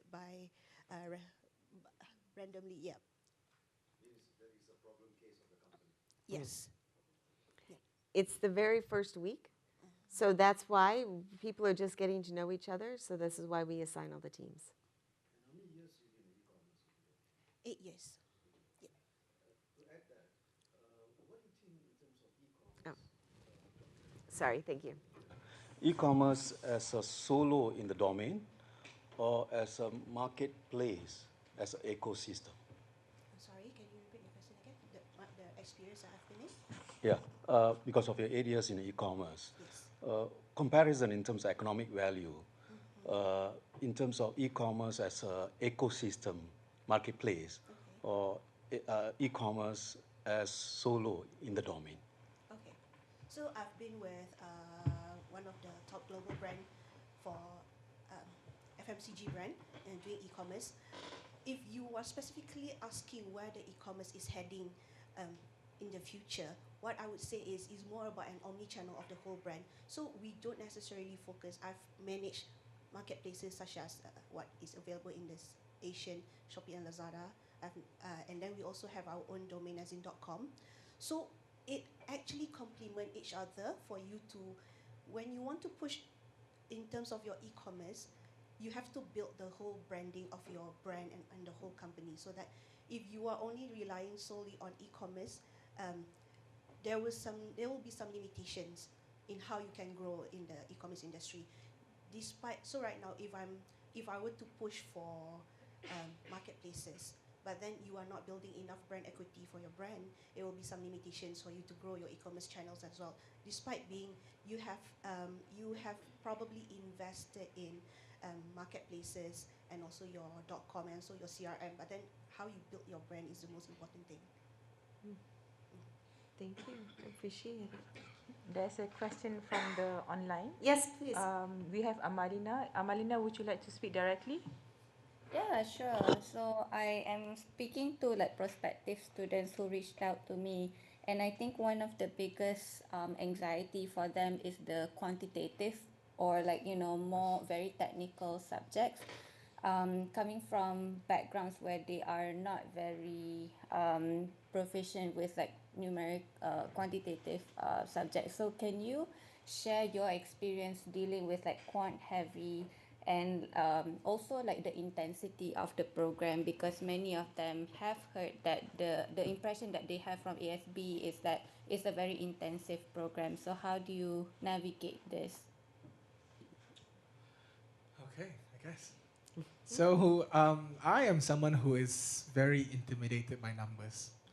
I get confused between 8 and zeros if there's a lot of the numbers there. So before you apply for ASB, you actually have to do a quant assessment. Trust me, I was so intimidated that I took 4 weeks just to prepare myself. And it was so scary, but I'm here, so I made it. And a part of the course, before you get into the course, they've always said a disclaimer that, this course is going to be, quant heavy as well, so you better prepare yourself. That's why there's an assessment to that. I was really scared. I also had a friend that cried over numbers throughout the class. Shout out to if you're if you're online. But she made it through, because part of the whole school is that you're always supported by your cohort. If you think you don't know, they also don't. And you're building yourself together towards that. And trust that I am someone who runs away when I see numbers, but now I'm doing a lot of things in numbers now. So that's how much growth I've been doing throughout the whole year for this whole MBA. And I'm sure that before you get into the MBA, you're pretty scared, but you really don't have to, because you're always going to be guided with all the professors, faculty, with your team members. So it won't be like a scary thing. I want to echo on Faris' experience as well. So whoever in here or online that you might have a fear on numbers, so in business, you're guided by numbers, because in the end, your CEO and your shareholders will ask about ROI, right? But might be it's a hard journey, or someone who is very gifted in numbers. The first semester is still Professor Sam Flanders, right? Yes. And the numbers that you need to talk about standard deviation is like the normal language, is a jargon. Maybe it's a jargon to you guys now, but when you go through the MBA, it is very normal in C-suite. You talk about standard deviation, how much we are doing, how many percentage is better. That kind of investment in terms of making numbers into your language as a business graduate is very, very, I would say, influential in terms of next time presenting to board or fundraising, because that should be your DNA as a MBA graduate. So I think it's hard, but Professor Sam, Professor Joe Cherian, Professor Adrian, ACCA like myself, they actually are they make it quite easy for you. And I thank all my professors has been grilling me during my 16 months. And now every presentation or every panel that I'm in, when I talk about numbers and I build on that, I have more followings and I have more, I would say, people will connect to me more because you're not talking something that is just air. You are really trying to substantiate something with a number. And with AI coming, you can't run away with this kind of process. This type of thought process, it should be a graduate from a business school. Yeah. Thank you. Appreciate it. All right. Well, so in addition to our panel, we actually have several of our students with us. And if you get a chance after the next session, please stop by and say hello, ask them anything you want. But I do not want to cut into our next panelist. So I want to invite Nisa up if I can. And I want to thank you guys tremendously for being with us today and for sharing. Appreciate you guys so much. Thank you. Thanks for joining online. Join ESB. Thank you. That was fun. Thank you. And let me give you the only working mic.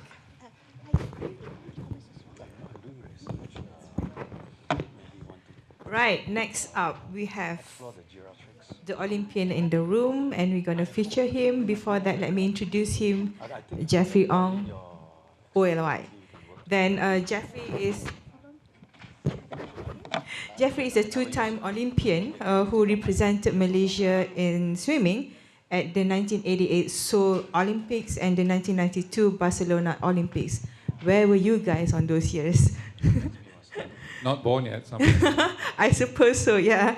Throughout his distinguished sporting career, he earned numerous accolades at the SEA Games, Asian Games, and international competitions, inspiring many through his dedication, discipline, and pursuit of excellence. He's a colleague now, and we can see his dedication throughout until his career in ASB. Now with that, I'll give the floor to you. Thank you so much. Thank you, everyone. Good morning. Everyone online. It's still morning, right? Yes. Okay. Hello to everyone online. I think the camera's there. And I'll need the clicker for the... there it is. Okay, I'll move this across for now. Yeah, thank you for being here. Great day so far, right? For those who've joined us online, in person.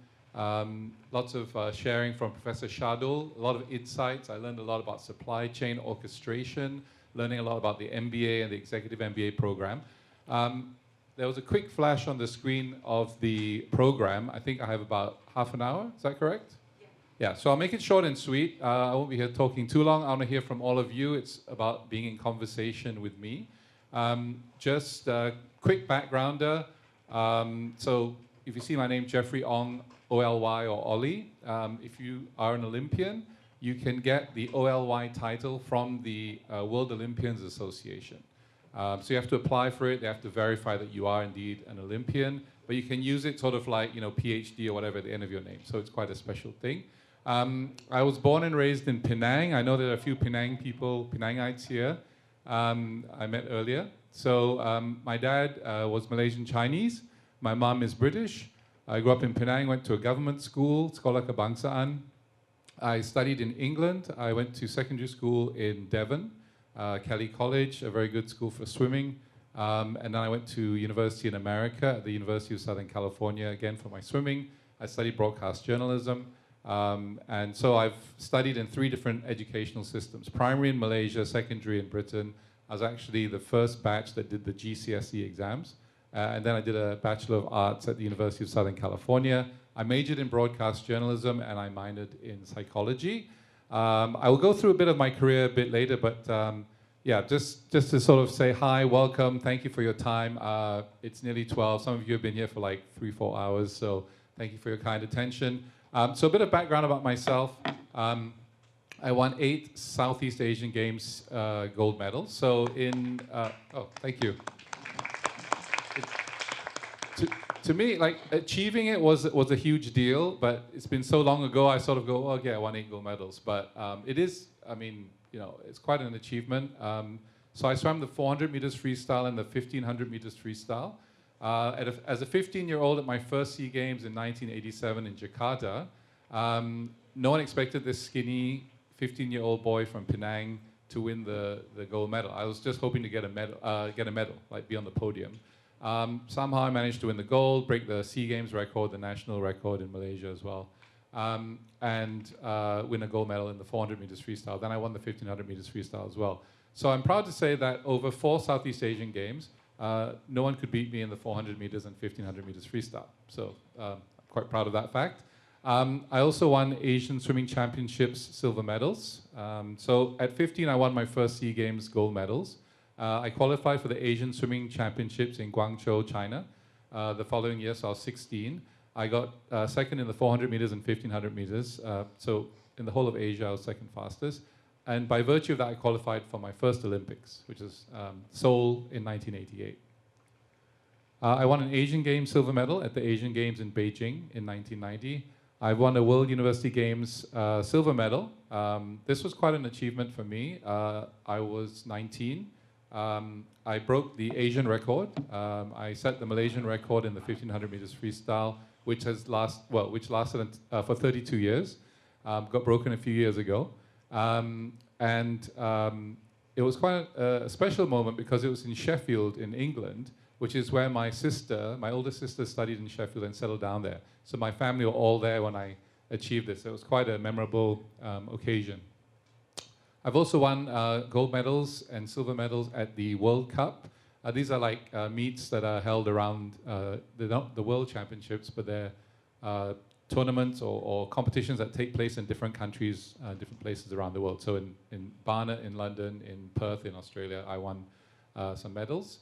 Again, as I mentioned, I was in the Olympics, so 1988 in Seoul and 1992 in Barcelona. I know some of you are not born yet, so this is a long time ago, but they were amazing experiences. It's an honor to represent your country, and I really was thankful that I could compete at the global stage at the Olympics. I won the Malaysian Sportsman of the Year in 1988. This is conferred by the Yang di-Pertuan Agong, the King of Malaysia. So at my peak, I was the 14th fastest swimmer in the world. I had the Asian record in the 1500 meters freestyle, which lasted for 3 years. I was inducted into the Olympic Council Hall of Fame about 10 years ago when I came back to Malaysia after living abroad. So that's my sports career. And then very briefly on my professional career, I studied broadcast journalism. My first role was as a rookie reporter at TV3, TV3, for those in Malaysia who know. And I was literally a rookie reporter. Like any assignment I would go for: business, news, sports, general, crime. This is a bit of a Malaysian story I'm going to tell you. We had an assignment editor that every day they would tell us the assignment the next day, right? So my shift is, say, 9 a.m. to 5 p.m. I have to go to this assignment, cover this story, or go to a press conference or whatever. So they'd often have these spontaneous assignments when like an accident happened or an emergency happened somewhere. So the running joke in the newsroom was every time they heard thunder, they would say, "Jeff, stand by, there'll be a flood." You know, swimmer, kind of a bad. And I used to hate it every time I heard thunder. So I have a bit of trauma from that. No, I'm just kidding. They were joking, of course, but it was a fun environment to be in. So one of the things I'm really blessed about is that from a sports career at an elite level, I transitioned into a professional career. So I channeled all my energy from my sports career into my professional life. Not many athletes are able to do that. It's quite a challenge. We hear a lot of athletes who suffer from depression, from mental health issues, addiction. So I'm fortunate that I was able to do that. Fun fact, I co-hosted Malaysia's first ever IT program called Cyberwave back in the 90s. The multimedia super corridor had just sort of kicked off in Malaysia. It's Malaysia's own version of Silicon Valley. So it was sort of like a Wayne's World meets Tomorrow's World sort of concept, but it was the first ever IT show in Malaysia, and it was actually nominated for an Asian TV award. Didn't win, but it was still an honor to be nominated. I was a newsreader, so from the newsroom and news gathering, I presented the news on TV. I was a news anchor. I presented sports news. I presented general news. I was on TV3 on Bernama. I co-hosted the Astro Super Sports English Premier League coverage with the late Subhagat Singh. So I did a lot of on-camera stuff, behind-the-scenes stuff. I worked in the events industry. I worked in sports marketing. This is me at the CIMB Classic, working with the team from the PGA Tour, who ran this tournament every year. I was in sports marketing as the head of Dentsu Sports Asia. And the last 6 years, I've been involved with human capital development. So enough of me talking. I'd love to hear from yourselves online and in person. Feel free to press the button on the desk in front of you if you're here, because that puts the mic on so we can hear you, and also the people online can hear you. And I may not be able to see the online questions, but if you guys can share them with me. Yeah? Cool. All right. So I'm done talking. Unless you have questions, then I'll answer them. I've stunned everyone into silence. Either that or it's like coffee time or lunchtime. But carry on. If I can kick this off. Yes, please. I want to ask you about the mindset, because you have to truly focus and drill in and focus exclusively to be an athlete. And now, how do you think you apply those skills into business today? Great question. That's a fantastic question. I believe that mindset is everything, right? We have the Mindset Lab here, of course, that helps a lot of the MBA and the EMBA students. The best thing I can say is that I have a growth mindset. Like every sports person, everyone who's successful has a mindset that is a growth mindset. So I'm a bit of I like to find solutions. And I wasn't necessarily the fastest swimmer or the strongest swimmer. I was the most efficient swimmer in long distance. Because long distance is not necessarily about speed. Of course, you have to do a certain time, but it's about having the most efficient stroke. So you're not tired, you're not using up energy, you're being very efficient and economical with your energy. So, I was always thinking of ways, how can I improve my stroke, my technique, my turns? At 1500, if I improve half a second every length, I can drop my time quite a substantial amount. There's also a Japanese business philosophy called Kaizen. I'm sure some of you may have heard of this. I only learned about it later, the terminology or the philosophy, but it was having those incremental gains, the marginal gains. So if I could improve my time or my stroke or my pace, say 0.1 of a second or half a second every 50, every 100, I could really make big gains, right? So it's not about having always big improvements. If you improve something 1% a day over 10 days, that's a 10% improvement. So sometimes it's the small things that make a big difference. So it's the same with the mindset. How can I overcome the bigger challenges by doing the small things or taking small steps along the way? So a great question. Thank you. Thank you. Yes, question? How do you think family or the way you are raised influenced the way you performed? That's an excellent question. So many people say that it takes a village to raise a child. I really believe that it takes a community to raise a champion. So when you see someone standing on top of the podium, especially individual sports, you just see that one person, right? But there's a lot of people who help them along the way. The family, the teammates, the coaches, the officials, supporters. When I competed for Malaysia, I met people in the streets who would say, I was cheering for you. I was actually shouting at the TV when you were swimming. And I'm like, wow, really? It means a lot. It helps you a lot. So it is a bigger circle of people that bring you up there. There is an image I've seen online where they show someone on a podium, and then underneath, it's like an iceberg, right? You see the top, and then underneath they show all the people who helped bring them up there. So it's quite a powerful image. But yeah, it took, my family sacrificed a lot. My parents would take me for training. They funded my training, my competitions. Support from teammates, friends, mentors, coaches. A lot of people helped me on my way. So it's not just me who achieved the success. It was a real team effort. A great question. Thank you. There's a question from the onliners. Okay. Is the Olympian swimming community close-knit with annual reunion and stuff? Okay. Oh, good question. All right. So is the Olympian swimming community close-knit, and do we have like annual reunions? It's quite a widespread community. I mean, swimming is actually a global sport. One of the beautiful things about it is that I've made friendships from, even from childhood, and I'm still in touch with friends from those days. If you're an athlete or a swimmer, you have this common connection or this common bond. You know what it took to get to a certain level, the amount of training, the sacrifice, the hard work. I don't think we organize events as such. Like we do have our own communities, so we do have meetups in like Malaysia or elsewhere. Not necessarily just Olympians; it could be athletes or swimmers. Every Olympics, they'll have an Olympic house where if you're an Olympian, you can go and visit. You have to obviously register beforehand, but it's like an alumni, kind of like a gathering sort of thing. So we have official and unofficial meetups. Yeah, good question. Oh, more hands. Okay, cool. Could you share some tips as to how you made those constant improvements? Did you take down notes? Did you record yourself? How do you make those improvements? Great question. Okay, so how did I make those improvements? There's different ways, right? There's a scientific side where my coach might say there's certain types of training that might help to improve my stroke, my stamina, etc. There was also things that I would learn myself. So sometimes I was self-taught or I would improve myself. So for example, like if I could glide more and reach further without having to pull, I'd use less energy. Or if my elbow comes up, instead of throwing my hand forward using energy, I could relax my arm, bring it forward. There's little things that you can do.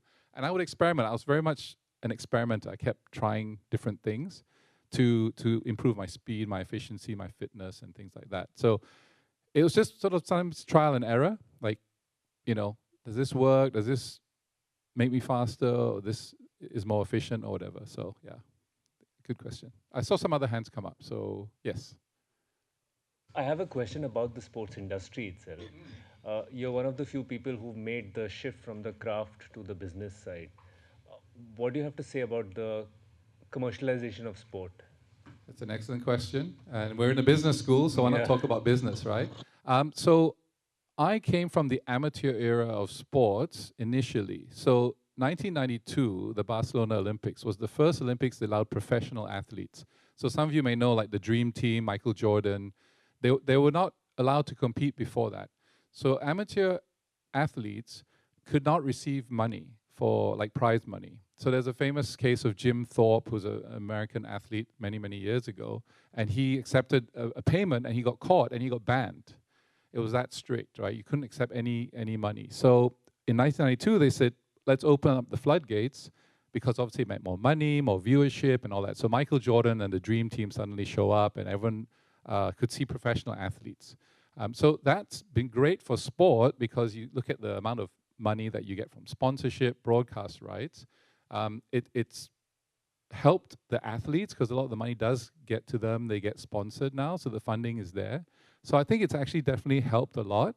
But there's also, now with the Olympics, they're very strict with certain things with advertising and sponsorship. So it's also created a lot more compliance, regulation, which is good for people in those industries, but it's about managing both sides and also the athletes' welfare. Sometimes the pressure is on to, if I don't win this competition or if I don't get this sponsorship, I may not be able to compete or train, and that could lead to negative side effects, especially like mental health and all that. So good question. Thank you. Yes, another one? Okay, again, how did you balance studies and the trainings and stuff, and also what is your vision like when you are younger, bearing in mind that you went ahead and study like bachelor's degree, and I just wanted to know the vision that you had and the balance that you had in between these two things. Thank you. Great. So two questions, right? One is the balance and one is the vision, right? So the balance is about time management, right? It's prioritizing what I need to do when.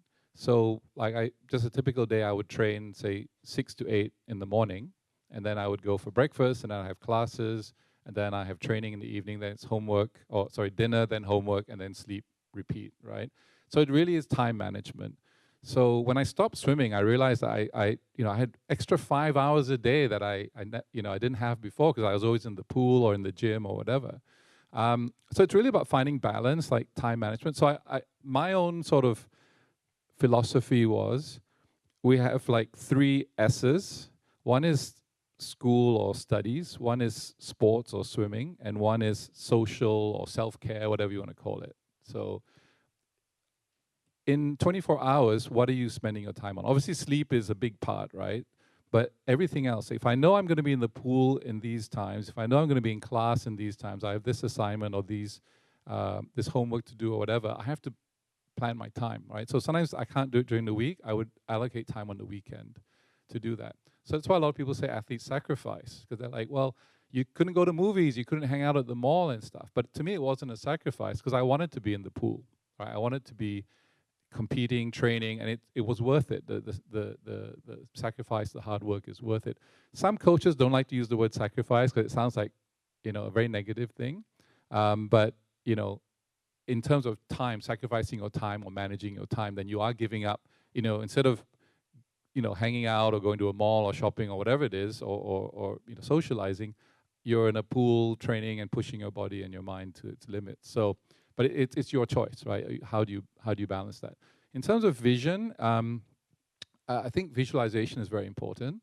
So visualizing your goals, what you want to achieve, but also visualizing how you want to get there, right? So when we have a vision or a dream, we have to take steps to make it a reality. So visualization is important in two ways. One is visualizing what we want and how we're going to get there. The other one is actual visualization of me visualizing a very good training program, a very good competition.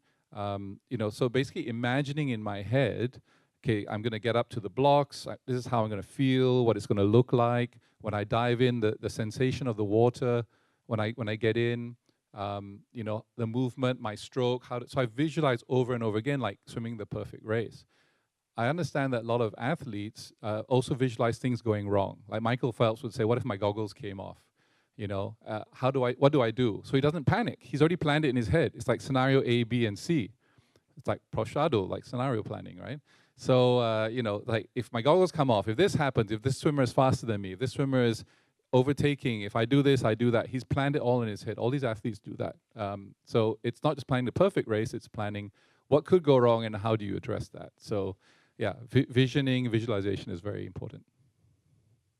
Okay, though I meant in the context of like career-wise.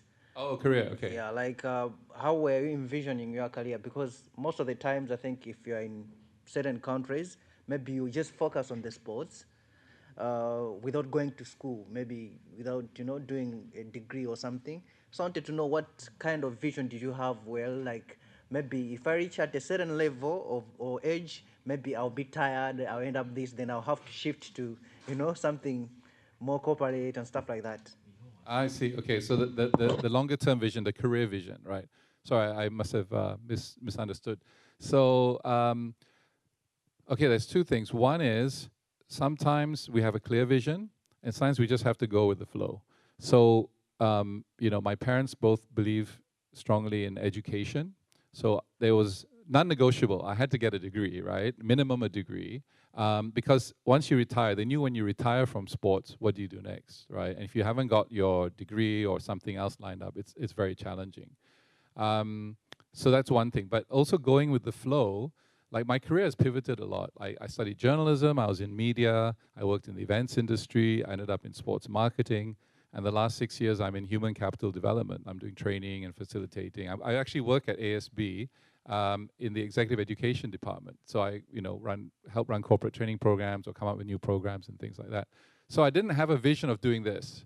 So sometimes life is not linear, but it was always like, I think it's always like, how do you feel when you get what you want? You know, it's like, what is it that you want? It doesn't have to be, for some people it's like $1 million, 10 million or whatever it is. Some people it's quality of life. Some people it's having this type of life or this type of career, this type of role. But it can change, right? So my vision was always to live the best life I could live, whether it's, you know, career, personal, or whatever. But also being able to adapt and pivot. So, yeah. Thank you. Good questions. Yes. So you had a question earlier, right? Okay. Do you want to go first, and then I'll just to be fair. Yeah. You and then. Okay, you can go first. All right. Yeah. I really understand you, so I have a question. So since you was a kid, you have a goal and vision, this followed by the previous question, right? What is the initial goal you had, and then why you haven't choose to continue sport? For example, be a coach or helping other athletes, right? Why you choose to go in career and the business? Good question. Aliyah is also a former swimmer. She's from Kazakhstan and was a national swimmer for Kazakhstan. She's studying here in Malaysia at Xiamen University. doing a Bachelor's of International Business. Yeah. Yes. Okay. So we have a connection already. See, we can form our own community and have our party once a year, like they'll say. Oh, okay. So those are good questions. So many athletes become coaches because it's a natural pathway, right? Coaching is a vocation. Coaching is a commitment, right? It's being available like basically 7 days a week, year round for your athletes, for your coaches. Maybe I'm a bit selfish, but I didn't want to commit to that. I wasn't able to commit to that. Also, when I retired from swimming, I was done with waking up at 4:30 in the morning.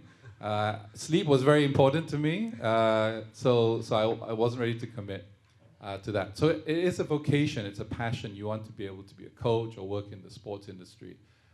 For me, I was always interested in communication. That's why I did journalism. I was very interested in communication, how we, like for example, as a journalist, you get information and you filter it to others, storytelling, things like that. So that was the other passion I had apart from sports. So that became my career path. So that's sort of how I didn't envision how things would go. I would visualize like I want to have a good career, whether it's in media, whether it was something else, but it was always like, what did I want to excel in or do well in, and that would bring me satisfaction, from a professional standpoint, but also where do I want to be in my life. So when I had the opportunity to work in the events industry, then I pivoted into that industry, then sports marketing and all that. So does that help answer your question? Yeah, thank you. Thank you. You're welcome. Over to you. I'm curious about your experience during your swimming journey, right? So at which point do you experience the lowest point in your life that you started questioning whether you are doing the right thing, and how do you like get out of it and move on with your life? Very good question. Okay, thank you for that. And it's applicable not just for sports, but for life in general, right? So we all have bad days and good days. I'll give you an example. I used to keep a logbook. So it's an actual physical book with lines, and I would write every day what my program was. So I'd say, 1st of August, morning training. I write every single set I did, the distance, and if I remembered it, my time. So I was quite like, data-driven even back in those days, right? But it was more like to help me, because I often trained on my own. I was traveling a lot. Sometimes I was on my own. I had to train. I had to come up with my own programs. So I actually coached myself sometimes. So it's good to have that knowledge. Okay, I need to do this workout, and this is the time I need to aim for and all that. What I found interesting, I found my old logbooks, like from 30 years ago. And I looked at and I showed my daughter. I have a daughter who's 15. And, she was like curious, so I showed her my logbooks. And I mean, I'll just tell you guys, one of the toughest weeks of my life was what we call Hell Week. Hell Week is where we swam 10 kilometers 10 times in 1 week. So 100K swimming in the pool in 1 week, in 7 days. And it wasn't just distance swimmers, it was sprinters as well. This is when I was in England, in boarding school. Hell Week, as soon as Hell Week came around, I was like, oh my God, but 100 kilometers in 1 week. But that's what you need, the base you need to be at that level. So I look at my workouts. I swam 8,000, 9,000, 10,000 meters in the morning, and then another 9 or 10,000 meters in the afternoon. That's what it takes to get to the elite level, right? So what was interesting was, and coming back to what you said, I looked at my comments. I used to write a little comment at the bottom. So I had the whole workout, like what time and what the workout was. Then there'd be a little comment, like how I felt or how did it go. And I was just flicking through because I thought it would be like great workout, hit my target times, blah, blah, blah. But I looked and like some of them were like felt crap, swam badly, felt tired, this didn't go well, etc., etc. So actually, I have this like rose-tinted view that every workout was great because that's how I got to my level. But every now and then there'd be like these bad, sometimes it's like 2 out of 3, sometimes like half would be like, didn't feel good, this wasn't right. So it's a constant, like, I wouldn't say battle, that sounds quite tough, quite negative, but every time we're in a workout or in a training session, we need to be present, right? It's about being in the moment and doing the best we can in that moment. And so when I had a negative day, what I would do is, like, I remember one morning I was like, swam terribly, coach said I was slow, blah, blah, blah, right? in the afternoon, I'm like, great workout, fantastic, glad I could hit my target. So it's like in less than a day. So basically, I probably, what I remember is I would finish the workout and be like, okay, that's done. I can't do anything about it. Let's train better in the afternoon or the next day. And I would come back with a mindset, I'm going to try again. It's like a clean slate, right? I'm going to start again. Who cares about the last workout? So I think that's one thing that helped me as well. And also competing, right, in a race. I might swim a bad race. I say, okay, that's over. What's the next race? How can I improve? So I think that, does that help clarify? Or is that too simplistic? Okay, what is it? What would you like to know more about? The juicy story. Like a really bad moment, okay. Well, it happens to all of us. Some days you just wake up and you're having a bad day or you're not motivated, you want to stay in bed. So for me, it was like, it wasn't like every day I 100% wanted to be at the pool, right? Sometimes you just want to stay in bed, it's cold, it's raining, and you just want to stay in bed at 5 o'clock in the morning or whatever. So, I mean, there are all kinds of setbacks. There were times when I get sick and I lose fitness because I couldn't train. There are times when you have personal issues, something might be going wrong with a relationship or something else. So it's to me, that's why I say it's a constant thing. It's not like one thing that would happen and then I had to bounce back. But the juicy story you want, I hope this will help. So in the 1992 Olympics, I was swimming in the 1500 meters heats, with Kieran Perkins, the best swimmer, world record holder, everything in his heat. And I was all psyched up to swim. And I dove in, and what happened? My goggles filled up with water. Obviously, I didn't visualize like Michael Phelps did. So I panicked, like, what do? Do I take off the goggles? Do I swim with the goggles with the water and I can't see the wall? Do I try and fix it? So I did kind of fix it, but I was already behind. So to catch up, especially in an Olympic heat, right? So Kieran Perkins is powering away to get into the final. So I just told myself, don't come last. So I just swam as fast as I could. I beat the Canadian swimmer next to me. I got 7th in the heats, but I couldn't hit my best time and I couldn't make the final, which was a bit of a stretch. Like I probably maybe been top 10, but top 8 make the final. But my goal was to try and make the final. So I was disappointed. I went, into the changing room and I cried. I was really upset because I put all this effort in. And then my coaches came and, they consoled me and said, look, you did your best. You just have to leave it and move on. So that was a tough situation. But then after I overcame that or recovered from it, then the next time I went to training again, I took a break. After a big meet, you take a break to rest and recover mentally and physically.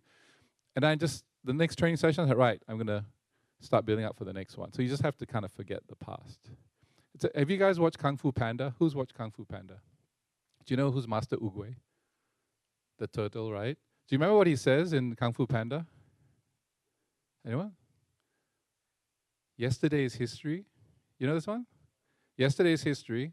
Tomorrow is a mystery.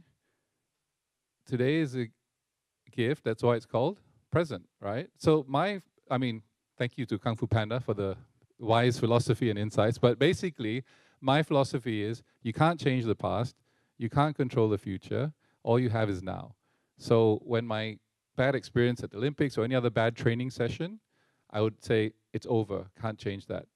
What's next? What can I do in this moment? So thank you for teasing out the juicy detail from me. And yes. So my question is, what was your motivation to keep pushing? Dreaming is one thing, but committing to that dream is another. So because swimming is more like individual sport, so what was your commitment to say, okay, I want to push more, I want a gold medal?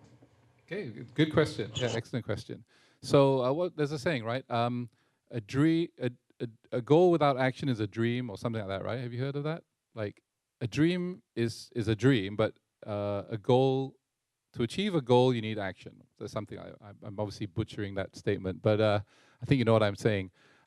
So motivation is a very important thing. Why would I wake up at 4 or 5 in the morning, jump into a cold swimming pool, and punish myself by swimming as fast as I can for 2 hours, right?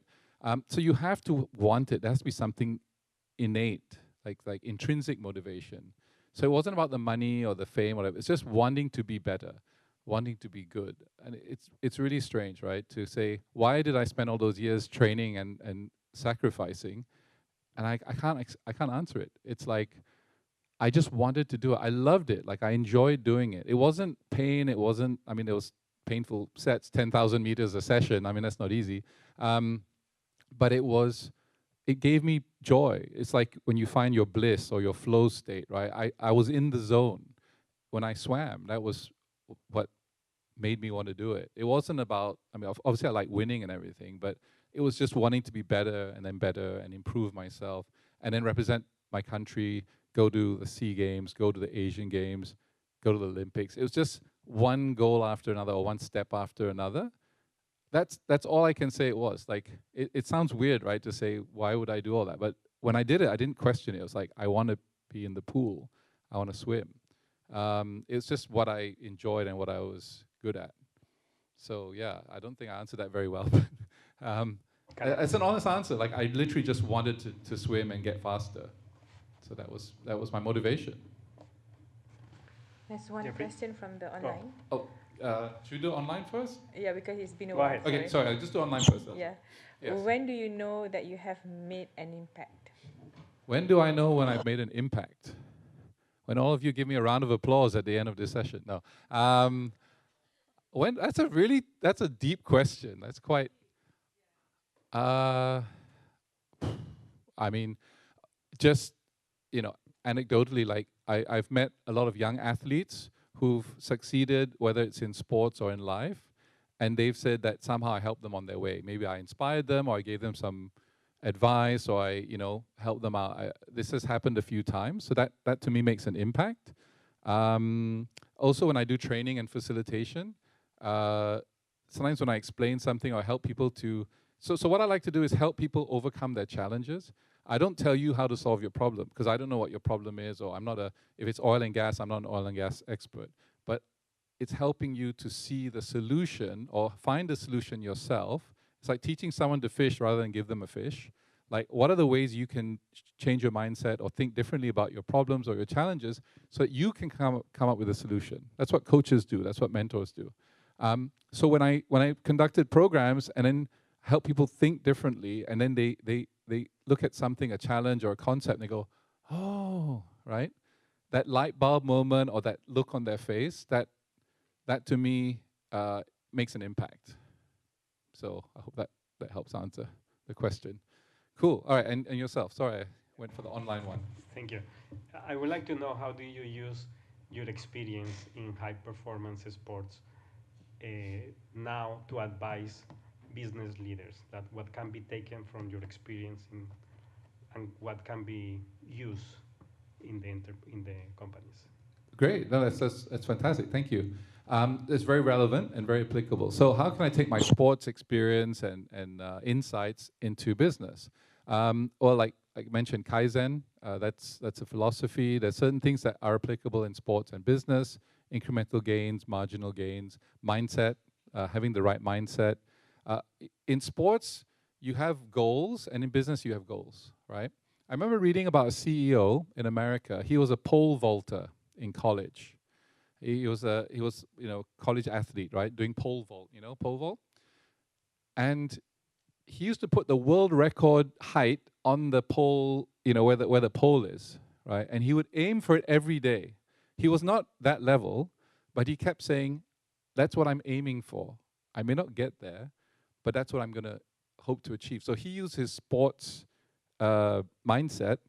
He became a CEO of a large retailer. And he said that was the same thing he did at work. He would set a goal for the company, for himself, for his department, and they would all aim for it, like a stretch goal. They may not break the world record, but they'll get as close as they can. And they had certain benchmarks along the way. So I think that's one area that sports can help with business.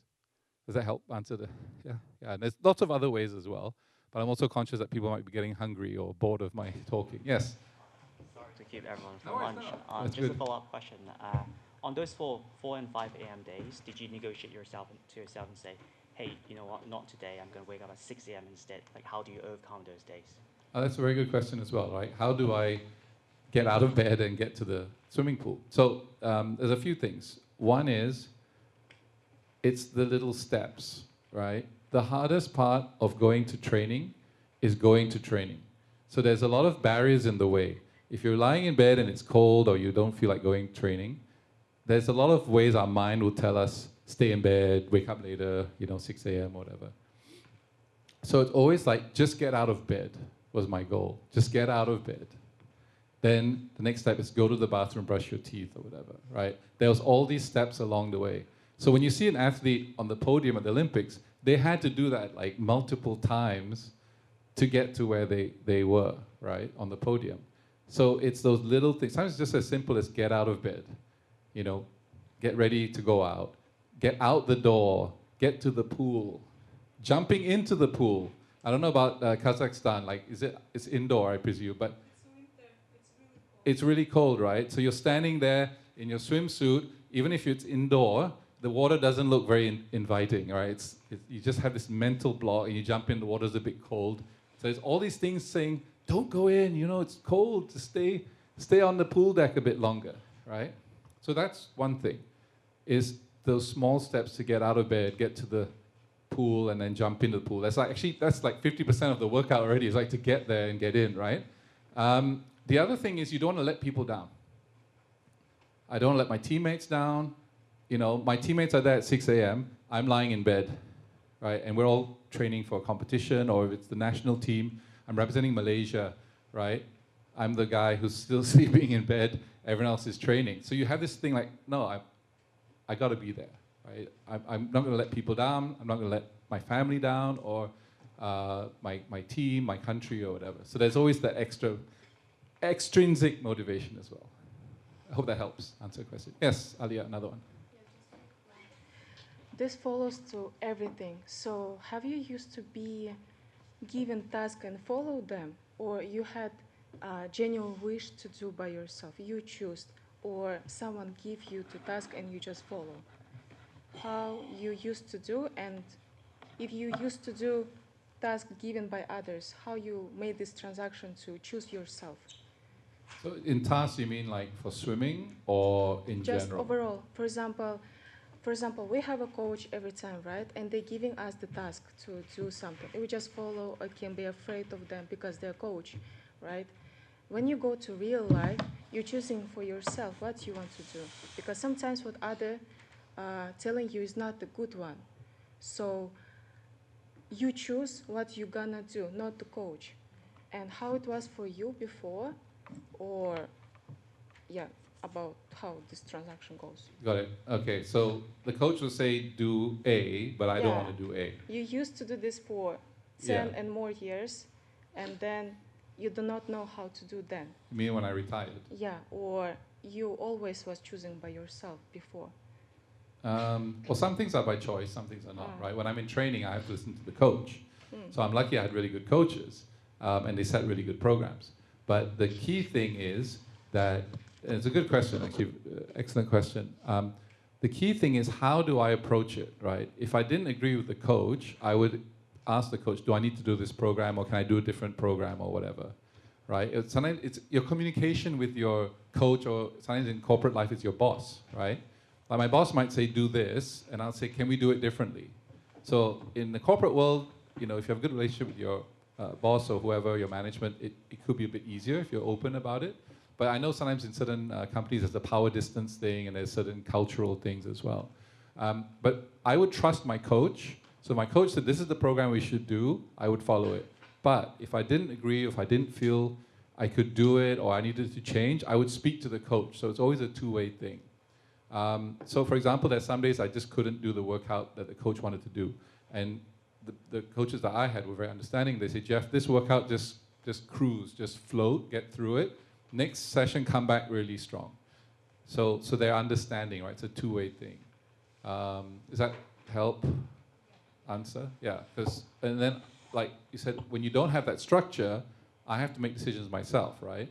So if I'm going to do my own workout, I have to set my own program and follow it. So it's the self-motivation.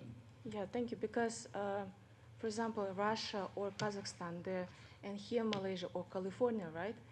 The really different way of the coaching and the mindset. That's what I was curious about. Because we used to be given the task and just follow and be afraid of the coach.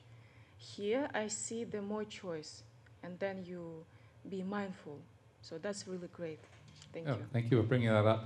There's different coaching systems and all that. I have to tell you though, my coach in Penang used to have a rotan. You know what a rotan is? It's a cane. It's a rattan stick, right? So this when I was a boy, right? This coach had a stick. You can't do it nowadays. You get like arrested or something, right? But he had a rotan, right?